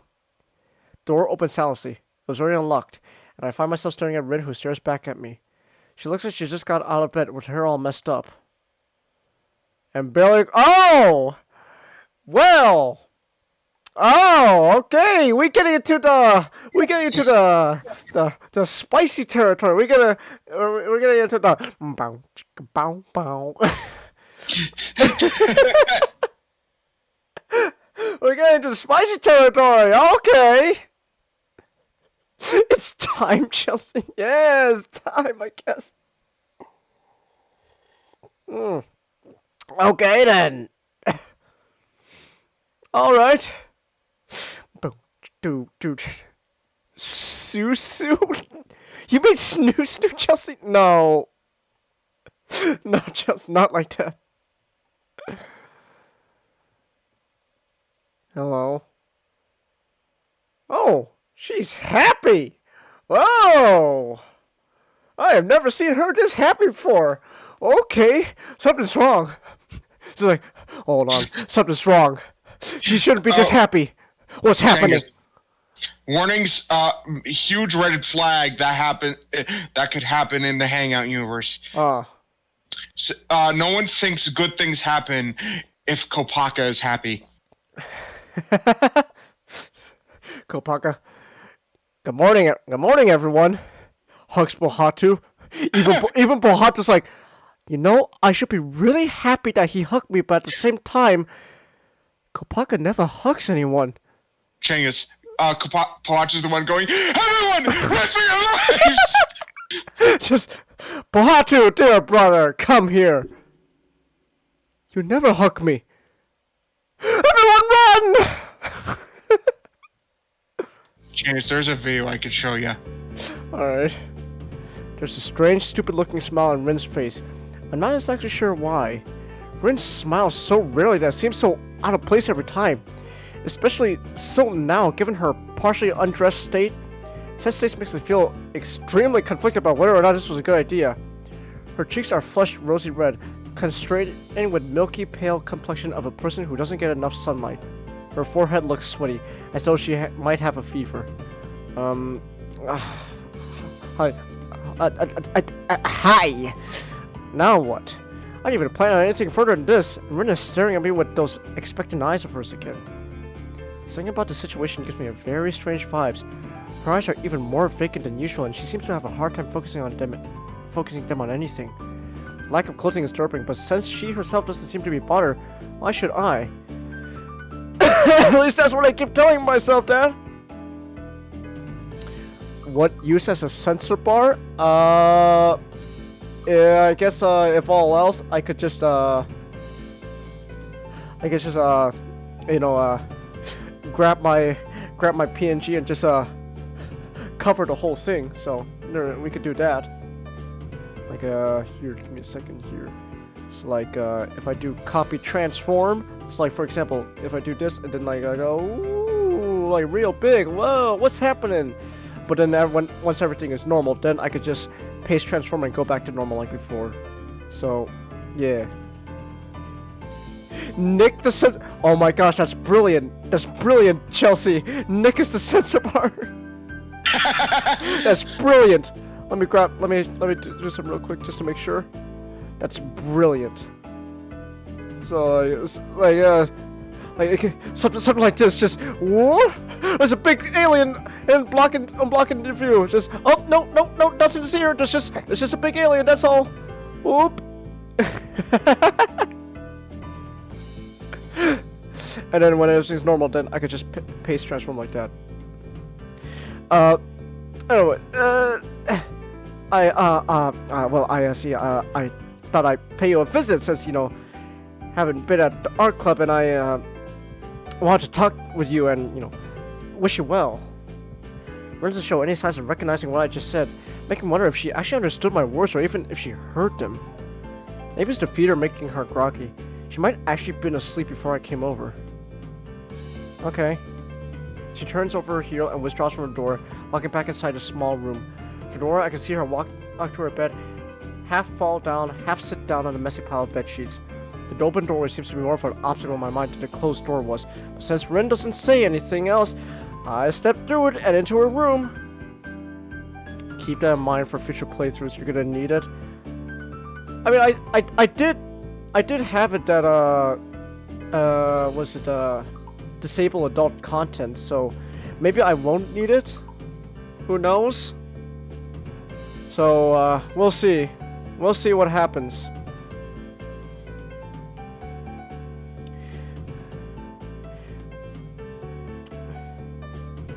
Alright.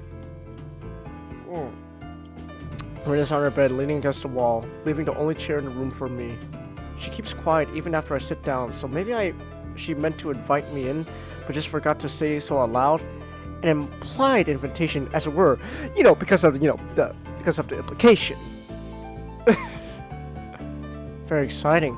Nobody has ever visited me before. The breaking of silence draws my attention from the room to its inhabitant, who currently seems to be in the middle of a very profound thought process. Actually, that's not true about visiting, but Emmy doesn't count even if she visits. She always pampers me too much. I think she's having too much fun.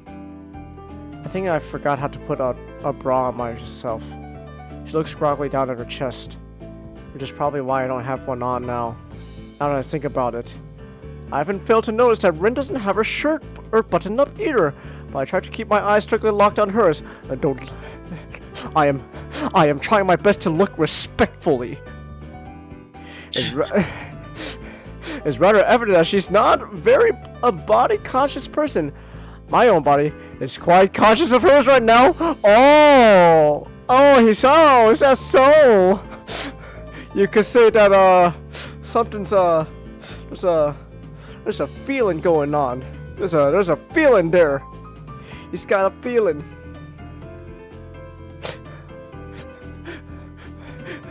Nick, if this is going where I think we're going, then Hisao, do the Jason Griffith, do the shadow voice.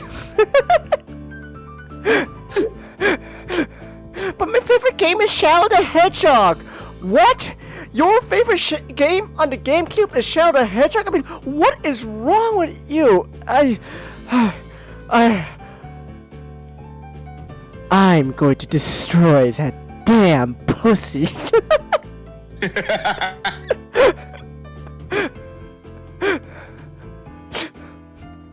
Or then again, we could just do the Ryan drum, the Ryan drum technique. Just go, oh yeah, this is happening.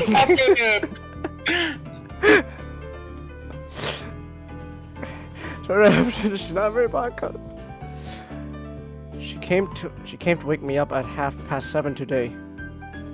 Can you imagine that? She paused for a while and glances up at my dumbfounded face. On second thought, you probably can. It's not like that reverse rainbow fish I tried to imagine earlier. That was hard. Well, yes, that seems like a pretty normal time to wake up if you want to go to class in the morning. Oh, Hisao. See, that is normal for a person with a normal sleep schedule. I don't have a normal sleep schedule. I'm trying to sound as reasonable as possible to counteract Rin's unreasonable annoyance. Told her to sod off. She gave me these meds and told me to take them. Follow her eyes to the night table and then to the pill bottle sitting on top of it. I pick it up and turn around and look at the label to see what kind of medication Emmy brought. Active ingredient. Codeine? You took all of these? No. Yes. I've been in some sense there's so many of them. Seem to make things not so bad. Actually, I think I'm feeling just fine. Her head lolls round and round, making it look like she's either tried to stretch her neck muscles or possibly pass out. She took several of these? Can't that be safe? Oh my god, Nick! She took all the gummy vitamins!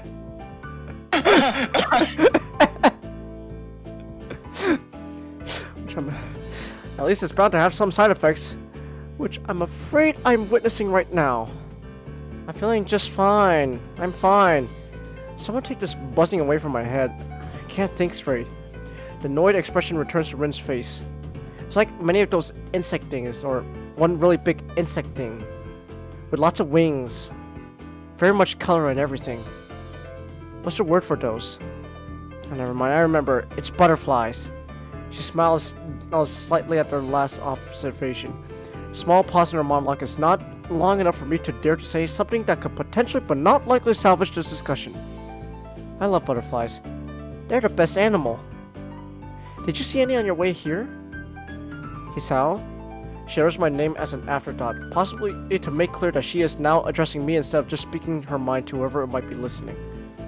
This odd situation has left me speechless, more or less since the moment Rin first opened her mouth. Now that she doesn't seem to have anything else to add, silence fills the small room. It makes me glance around again in an attempt to find something to talk about. This room is about as small as mine. The big window, which takes up most of the wall, furthest from the door, opens to the east just like mine. Looks very normal, which strikes me as strange. I expected something more different. About a dozen paintings, most of them Rin's signature abstract style, and a few art posters taking up almost all the available wall space. But that's not about the only real difference between her room and mine. My room is filled with Transformers and Gunpla. So that's my room. Hey babe, you want to see something impressive? Bam! Check it out! Oh my gosh! Is that the 2023 gift that's what purchased Tahu? Damn right! You're so amazing. I know. You heard it there, folks. You want to get a girl? Bionicle. Bitchin'.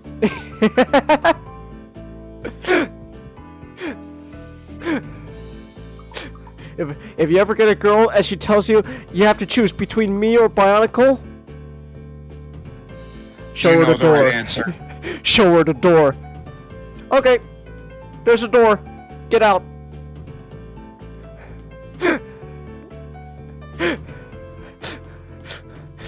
What's it gonna be? What's it gonna be? Tits or Bionicle? I just slammed the door on her. All right, time to play my Bionicle. Oh wait, no, we already read this. The room is not exactly aesthetic, but it doesn't look what I expected from a girl's room either. A faint smell of art, of paint or paper is floating in the air. It's just some same smell the art room has. Rin isn't too concerned about being tidy, it seems. Everything she owns seems to be arranged in various piles in her room. The room looks nice. Bionicles have tits, don't Chelsea. Only Rudaka. Maybe Axon. Those are pecs. Ah, fair enough. Have you seen the suck on my big fat man? It's bitches! No.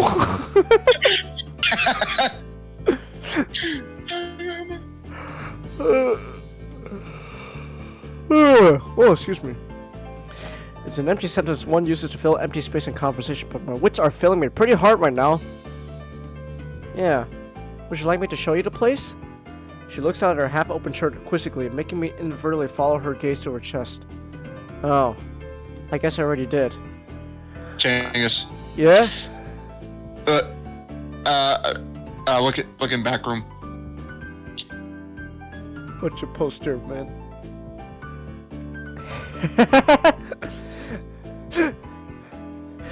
Get in, loser. We're going shopping. Also, there's this. What do you call sex?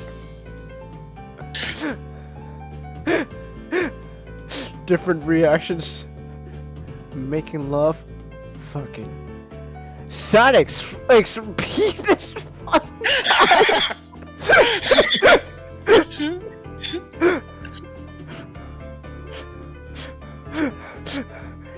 Intercourse. The thing, you know, the thing. Coitus. Why? But sex, of course. Why, but sex, of course. Eh? Well, actually, I like your answer better. No, Angus, better yet. Yeah. Well, ladies, call it a good time. Hey, Knuckles.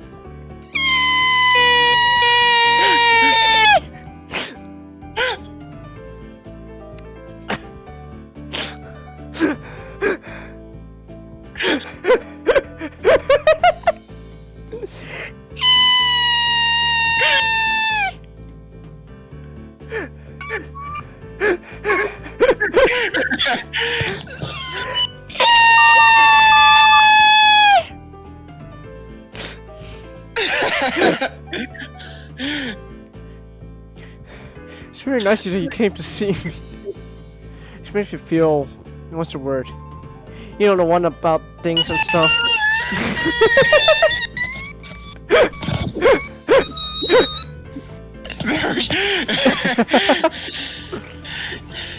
Anyway, you came. You know what I'm thinking about now? I'm just thinking about you know those memes that Optimus Prime out of context just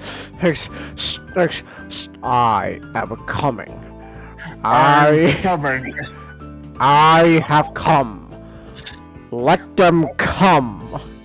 Let them come.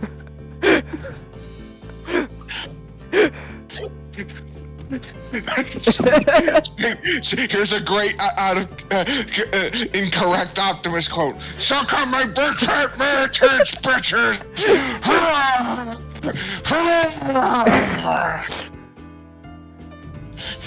Where's that from? It's a fucking TikTok. Okay. Hold on. Rin's rambling makes me remember that I actually came here for a reason. Hey, about what we talked on Monday on the rooftop, remember? Hmm? Can't believe I'm searching this. Oh my gosh. Your E is so cute, Changus. I have never heard someone call my E cute before.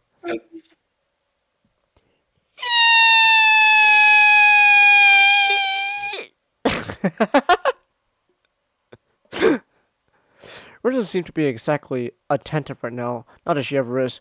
I upload and get off my chest anyway. I just wanted to tell you that I'm going to be better from now on, I guess. I hate being pathetic, so I decided that I'm not going to be anymore. I guess that's all. Okay. Isn't that good?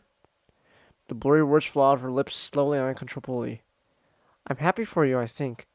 That's what I think. You shouldn't look so sad all the time. I mean, looking sad is fine if you are not sad, but you look sad like you actually sad. That's no good.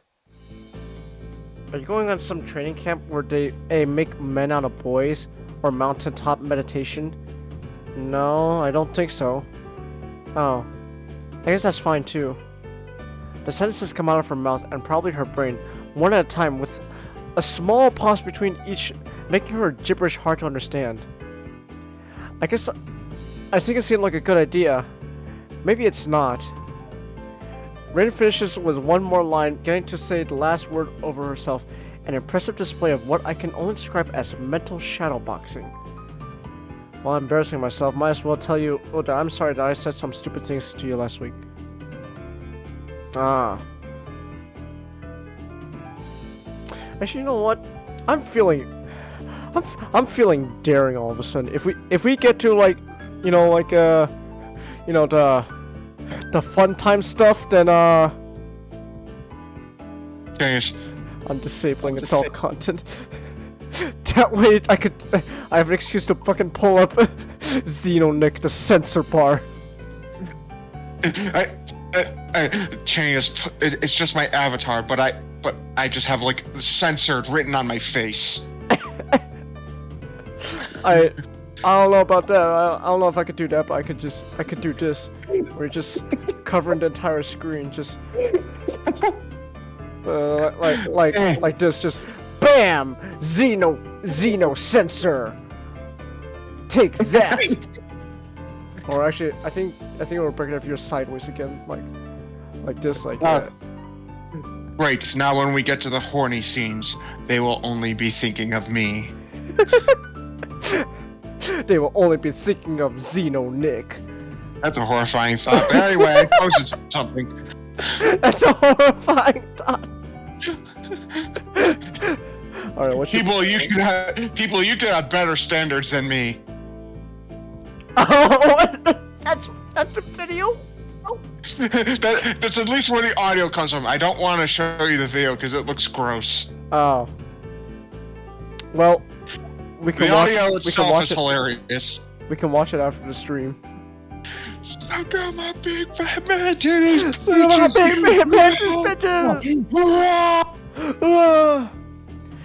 While I'm embarrassing myself, might as well tell you that I'm sorry that I said some stupid things to you last week.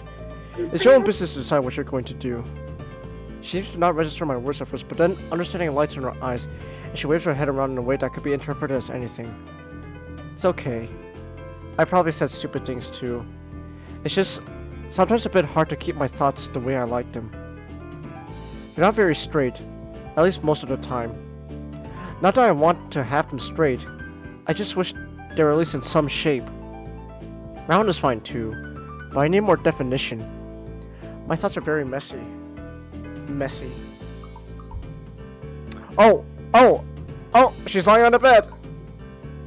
I don't know what's going on. I'm gonna Get me in there! Tag me in, bitch! Tag me in! I'm gonna get ready. Just so you're gonna have Nick ready to go. Just I got my Xeno sensor bar whipped out ready to go. Xenomorph. Ine Chuck. Ine Chuck.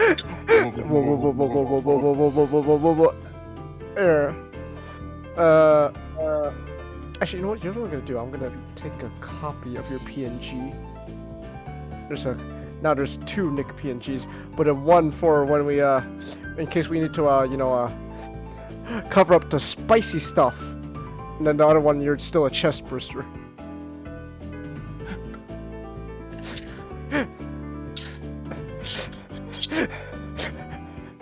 Apache penis, Ine Chuck. Apache penis, Ine Chuck.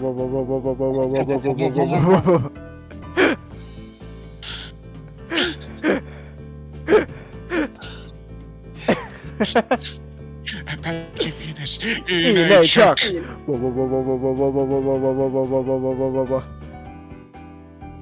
Alright. She repeats the word melancholy, then flops lying down on her bed and nuzzles right against her will, shutting her eyes. Enough. Tired. You should go. I'm going to sleep again. She opens one of her eyes to look at me. Was it you who likes to look at sleeping girls, or someone else? Maybe there were many of those. I can't remember. You can stay if you want. No, I'll leave. I have to do homework anyway. I stand up from the chair and take a step toward the door. Wait. Her request stops me in my tracks. Not that I intend to scoot off right away. I look over her shoulder, lying on a girl with the strangest kind of smile on her features. She should smile more often. I can walk you to the door. It's the least a gentleman can do. Rin giggles like a little kid, making me beyond absolutely certain that she took far too much of her cold medication today. I've always wanted to say that. Slowly and with difficulty, Rin first rises to a sitting position again, then she stands up with even more difficulty and more slowly still. As if guided by some masculine automation, my eyes instantly lowered to the curve of her thighs and to striped panties, at which point my manners forced me to lift my gaze back to Rin's eye level. It's getting almost too hard to do that. Rin is standing, although barely. It looks like she has trouble keeping her usually decent balance. Again, probably a side effect of the medicine. She takes an unsteady step towards me, then another small one as she notices that it's not a good idea to try to take big steps. I feel my muscle tense as I prepare to catch Rin if she falls down. Hey, let's go! Woo! Yeah, let's go! We kissed! Yeah! Woo! Celebration time! Come on! Do do do do do do do do. Woohoo! All right, yeah, we did it! Then again, it could just be the cold medication. Who knows? By the way, yeah! She manages to take 2 more steps before she falls against me. To my surprise, neither her downwards momentum nor our slight height difference are able to stop Rin from pressing her heart-shaped lips squarely against mine. As our lips part after a confusing moment of nothing but a taste of Rin, I look down at her, trying to find some explanation for this bewildering event. The euphoric smile of a madman broadens on Rin's lips again, and I wonder if I'll remember this tomorrow. I'm absolutely stumped on how to respond. Rin takes a step backwards, separating her body from mine, and making me only now realize that they were connected in the first place. The second step is actually a fall backward, luckily straight onto her bed. The soft thud Rin's thin body makes against the mattress breaks the silence. I move over to quickly see if she hurt herself, only to meet with a peaceful face of dreaming. Rin sleeps. She is lying diagonally across the bed, and somehow managed to have simultaneously fallen asleep while standing up, and fallen down in a way she didn't injure herself. Fool's luck. I tuck Rin in, covering her with the sheets as well as I can. She feels very light, even though I'm not that strong. I stand up to look at her, the oval-shaped face, the dark eyelashes shut against the feverish cheeks, the slender body covered with pale sheets. Rin sleeps. A conflict? No. Conflicts, plural, churn inside me. I think about calling a nurse to keep an eye on her, but decide against it. After taking one more glance at her peaceful face, I decide that she'll be fine. I do pocket the remaining pills, though. I exit the room and close the door silently behind me. I exhale deeply. Only now realizing I held my breath for the better part of a minute. Taking a moment to relax, I try to calm down my heart, racing like a jackrabbit.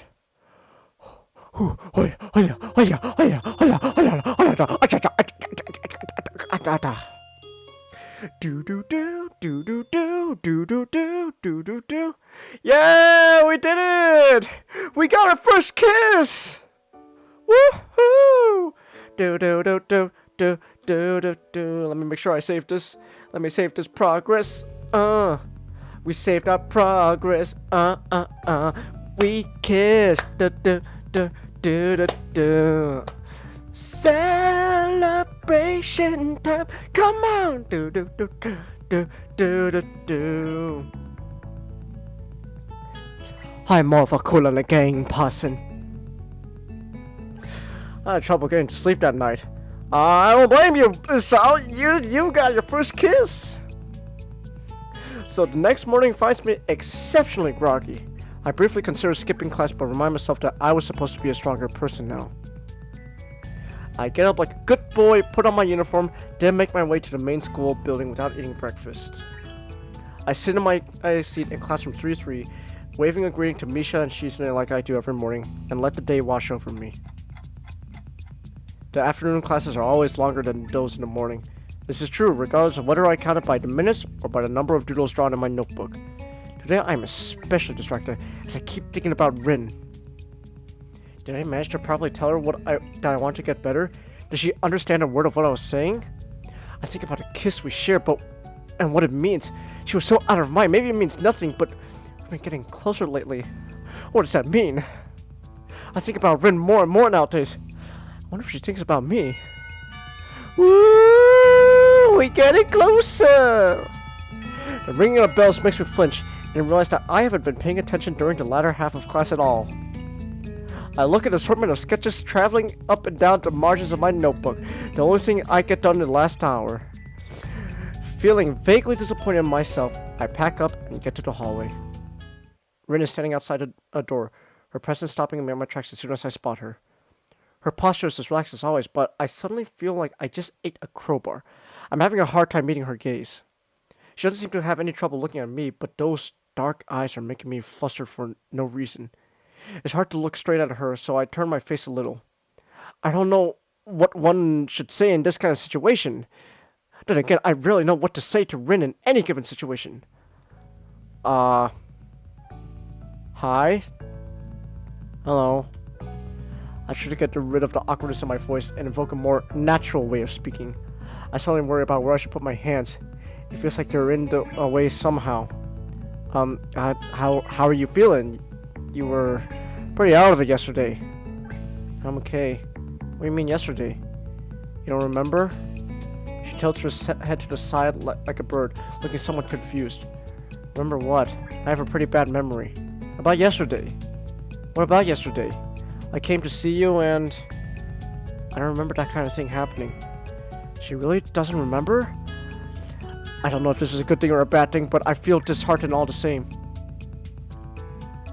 I remember that I promised to show you one place though. Did that happen for real?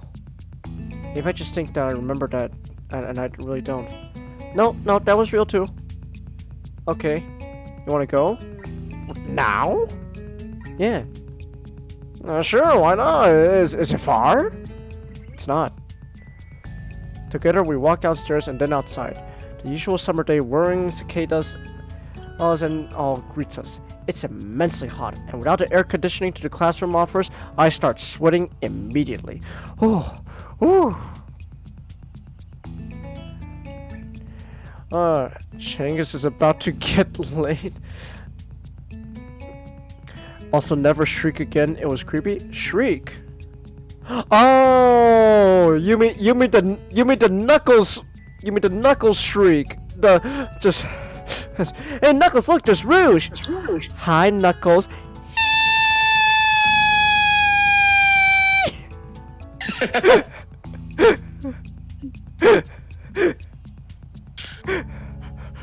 don't know what you're talking about, Sonic. I can handle woman. Just any woman in general, just like just Amy. Hi, Knuckles. Angus, the exception is Amy, because it doesn't register that she's a girl. Knuckles, I'm wearing a dress. As a dress? I thought it was a battle outfit. Changus. I'm wearing your dress. What does that have to do with anything? Was that having?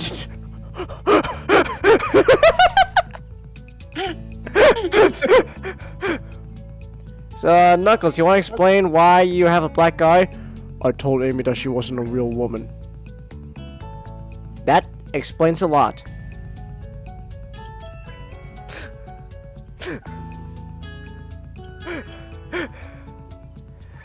Never do that again, otherwise I'm ripping up your man card. Look, anime guy. There's more to being a man than just, oh yeah, I'm a man. Like, there's more to that than just that. Sometimes men, just end up shrieking. Together we walk outside. Oh, we know what you're talking about that. We already said that line. We start along the tree-lined pathway that leads towards dorms. The cherry tree offers shade with the sunlight blinking through the holes in the canopy. The light creates a chaotic pattern of shadows, dappled with bright places where the beams hit the pavement. Rin's eyes are wandering in every direction but mine. I get the feeling that it's intentional. She leads me back to the back gate once again, taking us through it and into the forest beyond. As before, the tropic temperature and the drastically reduced levels of light make it feel like the forest is swallowing us into a cavernous belly. We lead uphill along the same path as last time, snaking around trees and boulders over roots and rocks, past wild undergrowth. Birds sing somewhere in the woods, soulless for the humming background music of the treetops. We go past a small clearing with a big maple that is now called a worry tree. The climb steepens, then becomes easier again. I have to stop a few times to catch my breath, then hurry after Rin, who doesn't stop to wait for me. Soon I'm out of breath again. Suddenly the trees end and we emerge from the forest. The boundary of the woods is sharp and abrupt, as though a line had been drawn to mark it. Chelsea says, man say me a man, I have penis. Chelsea, you have a girl when there's a difference. Anime guy, are you implying that Chelsea has a girl? Okay, I mean, I don't think that's biologically possible unless, we're in some weird, Japanese, one of those Japanese things, but, hopefully not. Otherwise we're gonna have to throw you down a well. Just like we had to do with that, what's her name? That ghost girl. In the videotape. Sadako. Yeah, she had a little wee there, and so you know what we did? We threw her down a well. Granted, I think that was a bad idea because now she's the ghost that haunts us. So there is that. That's right. That's exactly how her origin went. That's how her origin went. They fucking called her a monster because she had a wee.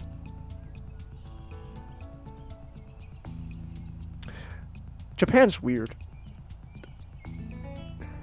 The hill continues to climb up a little further ahead, but from here to the top, it's a rocky meadow. Patches of grass and small bushes that look like they're growing straight from the rock. We soon reach the highest point, with the forest behind us and the view to every direction opening in front of our eyes. The city lies far below and away, lazily revealing the quiet afternoon mood. You can see pretty far from here, and the vista is beautiful. I wonder how high up we are. I breathe the fresh air and feel my heart rate slowly going back down. I think I might have overdone it a bit. A higher pulse is dangerous for me. I'm feeling fine right now, though. The wind picks up, ruffling my hair and causing the tree below us to sway. It makes the grass undulate in waves as the breeze sweeps across the hilltop. Sun shines from the open skies upon us. A few clouds passing to the shadow. I can read. A few clouds passing by to shadow it. What was a painful heat before is now a gentle warmth. I take a good look around. The hilltop is pretty in the way of nature often is. Unplanned harmony found in the natural arrangement of things. The most striking feature is the abundance of small yellow flowers. They're literally everywhere in this small meadow. I can't help commenting on it. Oh, a lot of flowers. Yeah. Do you know what this kind? They will fly away. Yeah, dandelions. There are not many a lot at them at school because they cut the grass so often. Nobody cuts grass up here. The fragile-looking flowers will soon turn white and fluffy like cotton, and the wind will carry their seeds away. I crouched down to look at one tiny yellow flower, silently basking in the sunlight. There's not a hint of white yet, so it's still waiting for its time to be fulfilled. I brush my fingers against the delicate yellow petals, feel the soft textures in my fingertips. It feels nostalgic somehow. I hear Rin approaching from behind and stand back up to face her. She has a weird look on her face. Something on your mind? I don't know. It's just... You just look so sad all the time and become upset so easily, and it makes me confusing. I really don't remember much about yesterday except that you came to my room and what I might be because of me, so it's because of me. I think I don't know why, but it's because people don't really like talking to me, and you might I feel the same way. That would be sad. I know that people I'm talking to about others and me too and say that I'm strange and so I like to not say strange things, but it just makes me think more and new, strange and colorful. And that was not a good word, but maybe you understand anyway and odd things. So if I if I want to say something, I don't really know how to and then the words are not the same as I thought, because somehow everything goes wrong and on the way out, and because it's not like the thoughts are really the thing I should be saying, but it's more like the idea of the thought of the feeling, of the idea of the feeling, but it's not really any of the those either, because there's no word for it unless I invent a new one, which is not really useful. So I have been thinking about doing things that's better, and then saying so maybe because yesterday I took those pills and I was feeling strange a little bit, I might have done something I should have done. Besides, I don't know what it would be besides it better. I just couldn't say it. There's no telepathy. There's a real telepathy, isn't there? I think it's terrible and useful at the same time, but right now I wouldn't mind because misunderstanding is so easy, but understanding is not, and I thought... I grasped her shoulder and squeezed hard to make her stop. I don't have the capacity to take all of that at once. Rin shuts up instantly. Take a breath. I'm not upset. Why would I be? I'm just a little bit confused, but it's alright. I wonder if I was making a face she doesn't like again. I guess I've been thinking about yesterday all the time. Maybe I look weird. I wish I had a mirror with me at all times. No need to get it all said at once. I'll listen, even if you talk slower. It just came out. Sorry. I'm okay now. I just wanted to say something. I didn't mean that much. It's weird, isn't it? She looks at me with a surprisingly timid expression. One that I haven't seen before. I can't help but laugh a little. Yeah, it's weird. You're a pretty weird person, but there's nothing wrong with that. Thanks for being worried about me, but I'm going to get better. I told you that yesterday, but I guess you don't remember that either. I don't. I wonder what else I forgot. Hopefully nothing important like my own name. That'd be terrible. Well, you kissed me. I did? Yeah, you did. On the lips. I tried to sound as matter of fact as I can, but I worried I might be blushing again. Did you kick me? No! Why would I do that? Then it's all good, right? It's okay, right? I didn't forget my name? Yeah, it's okay. I wish I was more suave so that I could come up with a better follow-up to that, but nothing comes to mind. It's a good thing that Rin has more to say. It makes me feel relieved somehow. I think I should say sorry. I'm really bad with people. Some things are hard to understand. Like jellyfish. Do you understand jellyfish? I guess not. People are like jellyfish to me. I don't understand. What, you mean like our assholes are also our mouths? Is that what you mean? Because that's a jellyfish. Animal fact of the day. Jellyfish's mouth and assholes are the same place. So if they want to eat, they also have to take a crap out of that. Jellyfish are weird. Now it's her turn to make a face that I don't really like seeing. I never really had friends. Oh! Here we go! Here we go! Here we go! Okay, hold on. Let me quickly save. Let me save my progress just to make sure. I gotta save again just to make sure. Okay. Let's try what about me? I'm your friend for one. I mean, I think about it. We talk a lot to each other, and we've gotten upset at each other, and then forgive the other for it. That's what they call friendship. It's really nice of you to say that. I've always been able to tell everything to pencils and paints and paper. They're my best friends. It's harder with people. I have to use words. That's hard for me. Yeah, I know you told me. Now you forget.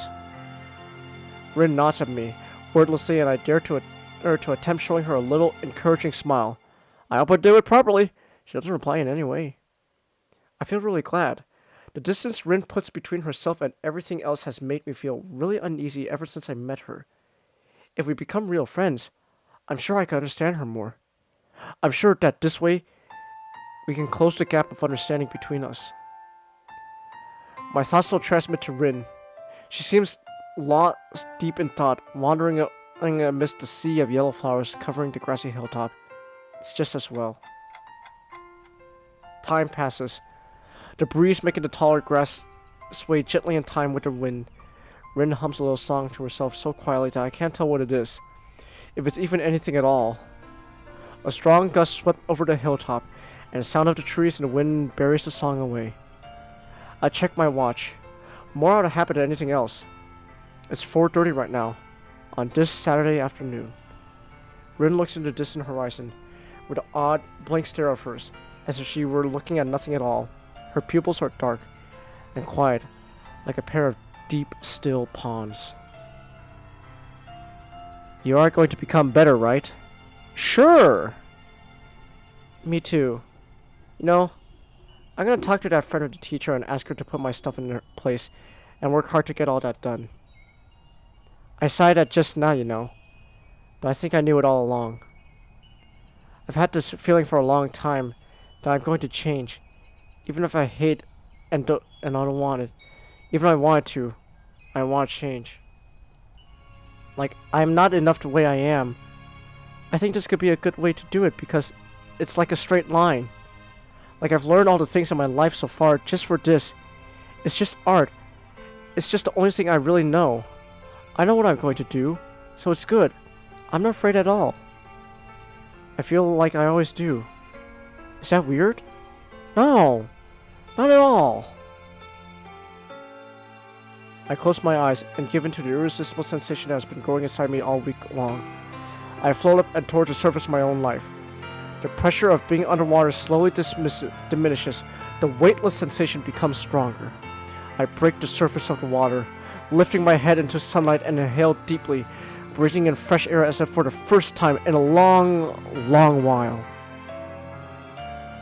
My lungs are filled with oxygen, and I open my eyes to see Rin's peaceful, determined face. We walk down the slope and carefully, slowly to avoid falling down. Rin in the lead and me in a few steps behind. Rin surely can do this. Even if she can't, she's gonna pull through. I'm sure that I can keep my head above water too, from now on. The sun sets behind our backs, setting the world ablaze in its orange glow. I keep watching the back of the red-headed girl descending the path of a few steps ahead of me. If it's only this much, this distance between us is definitely within my reach.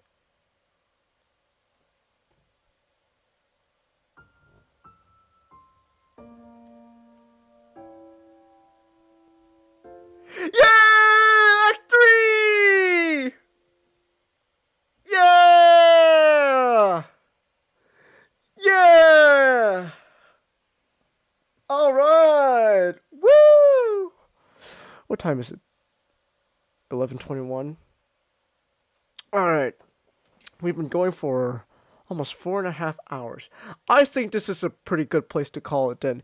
We made it to Act 3! Woo! Yay. Yay! So let me save my progress. Let me save my progress. Oh, I must save my progress. I have to save my progress. Just to make sure. Okay, just to make sure. Okay. We are good. Gary, cheese, cheese, cheese. You're a good brother. I am so sorry for your burden. I am so sorry for your burden. You're a good brother. Alright. Return to main menu? Yes. Alright! Yeah, look at that. We got artwork for Act 3. Let's go!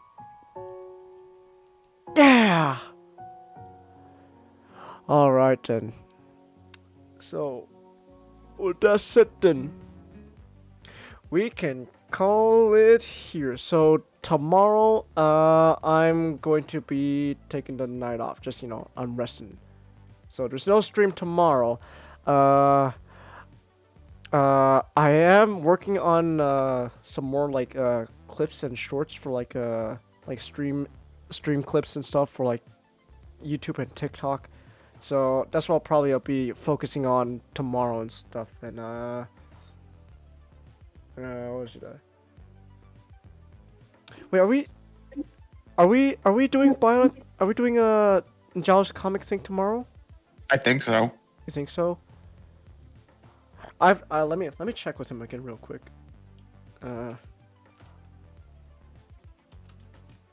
Yeah, it is Wednesday where he is, so.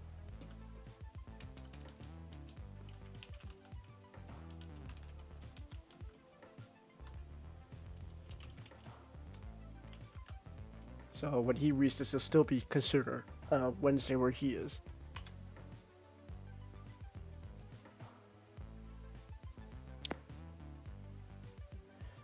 Alright, there we go.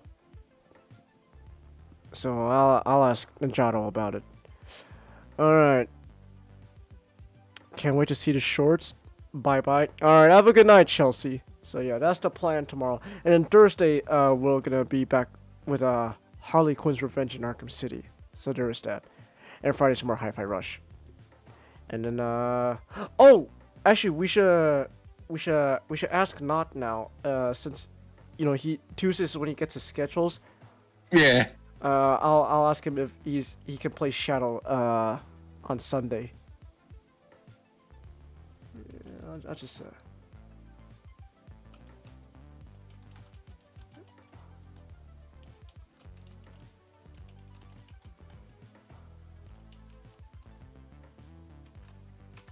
There we go. I asked him now that he usually gets the schedules these times. Alright, so there we go. Any last words, Nick? Nope. Alright then. So thank you everyone who came. And we'll see you guys Thursday. So until then, good night.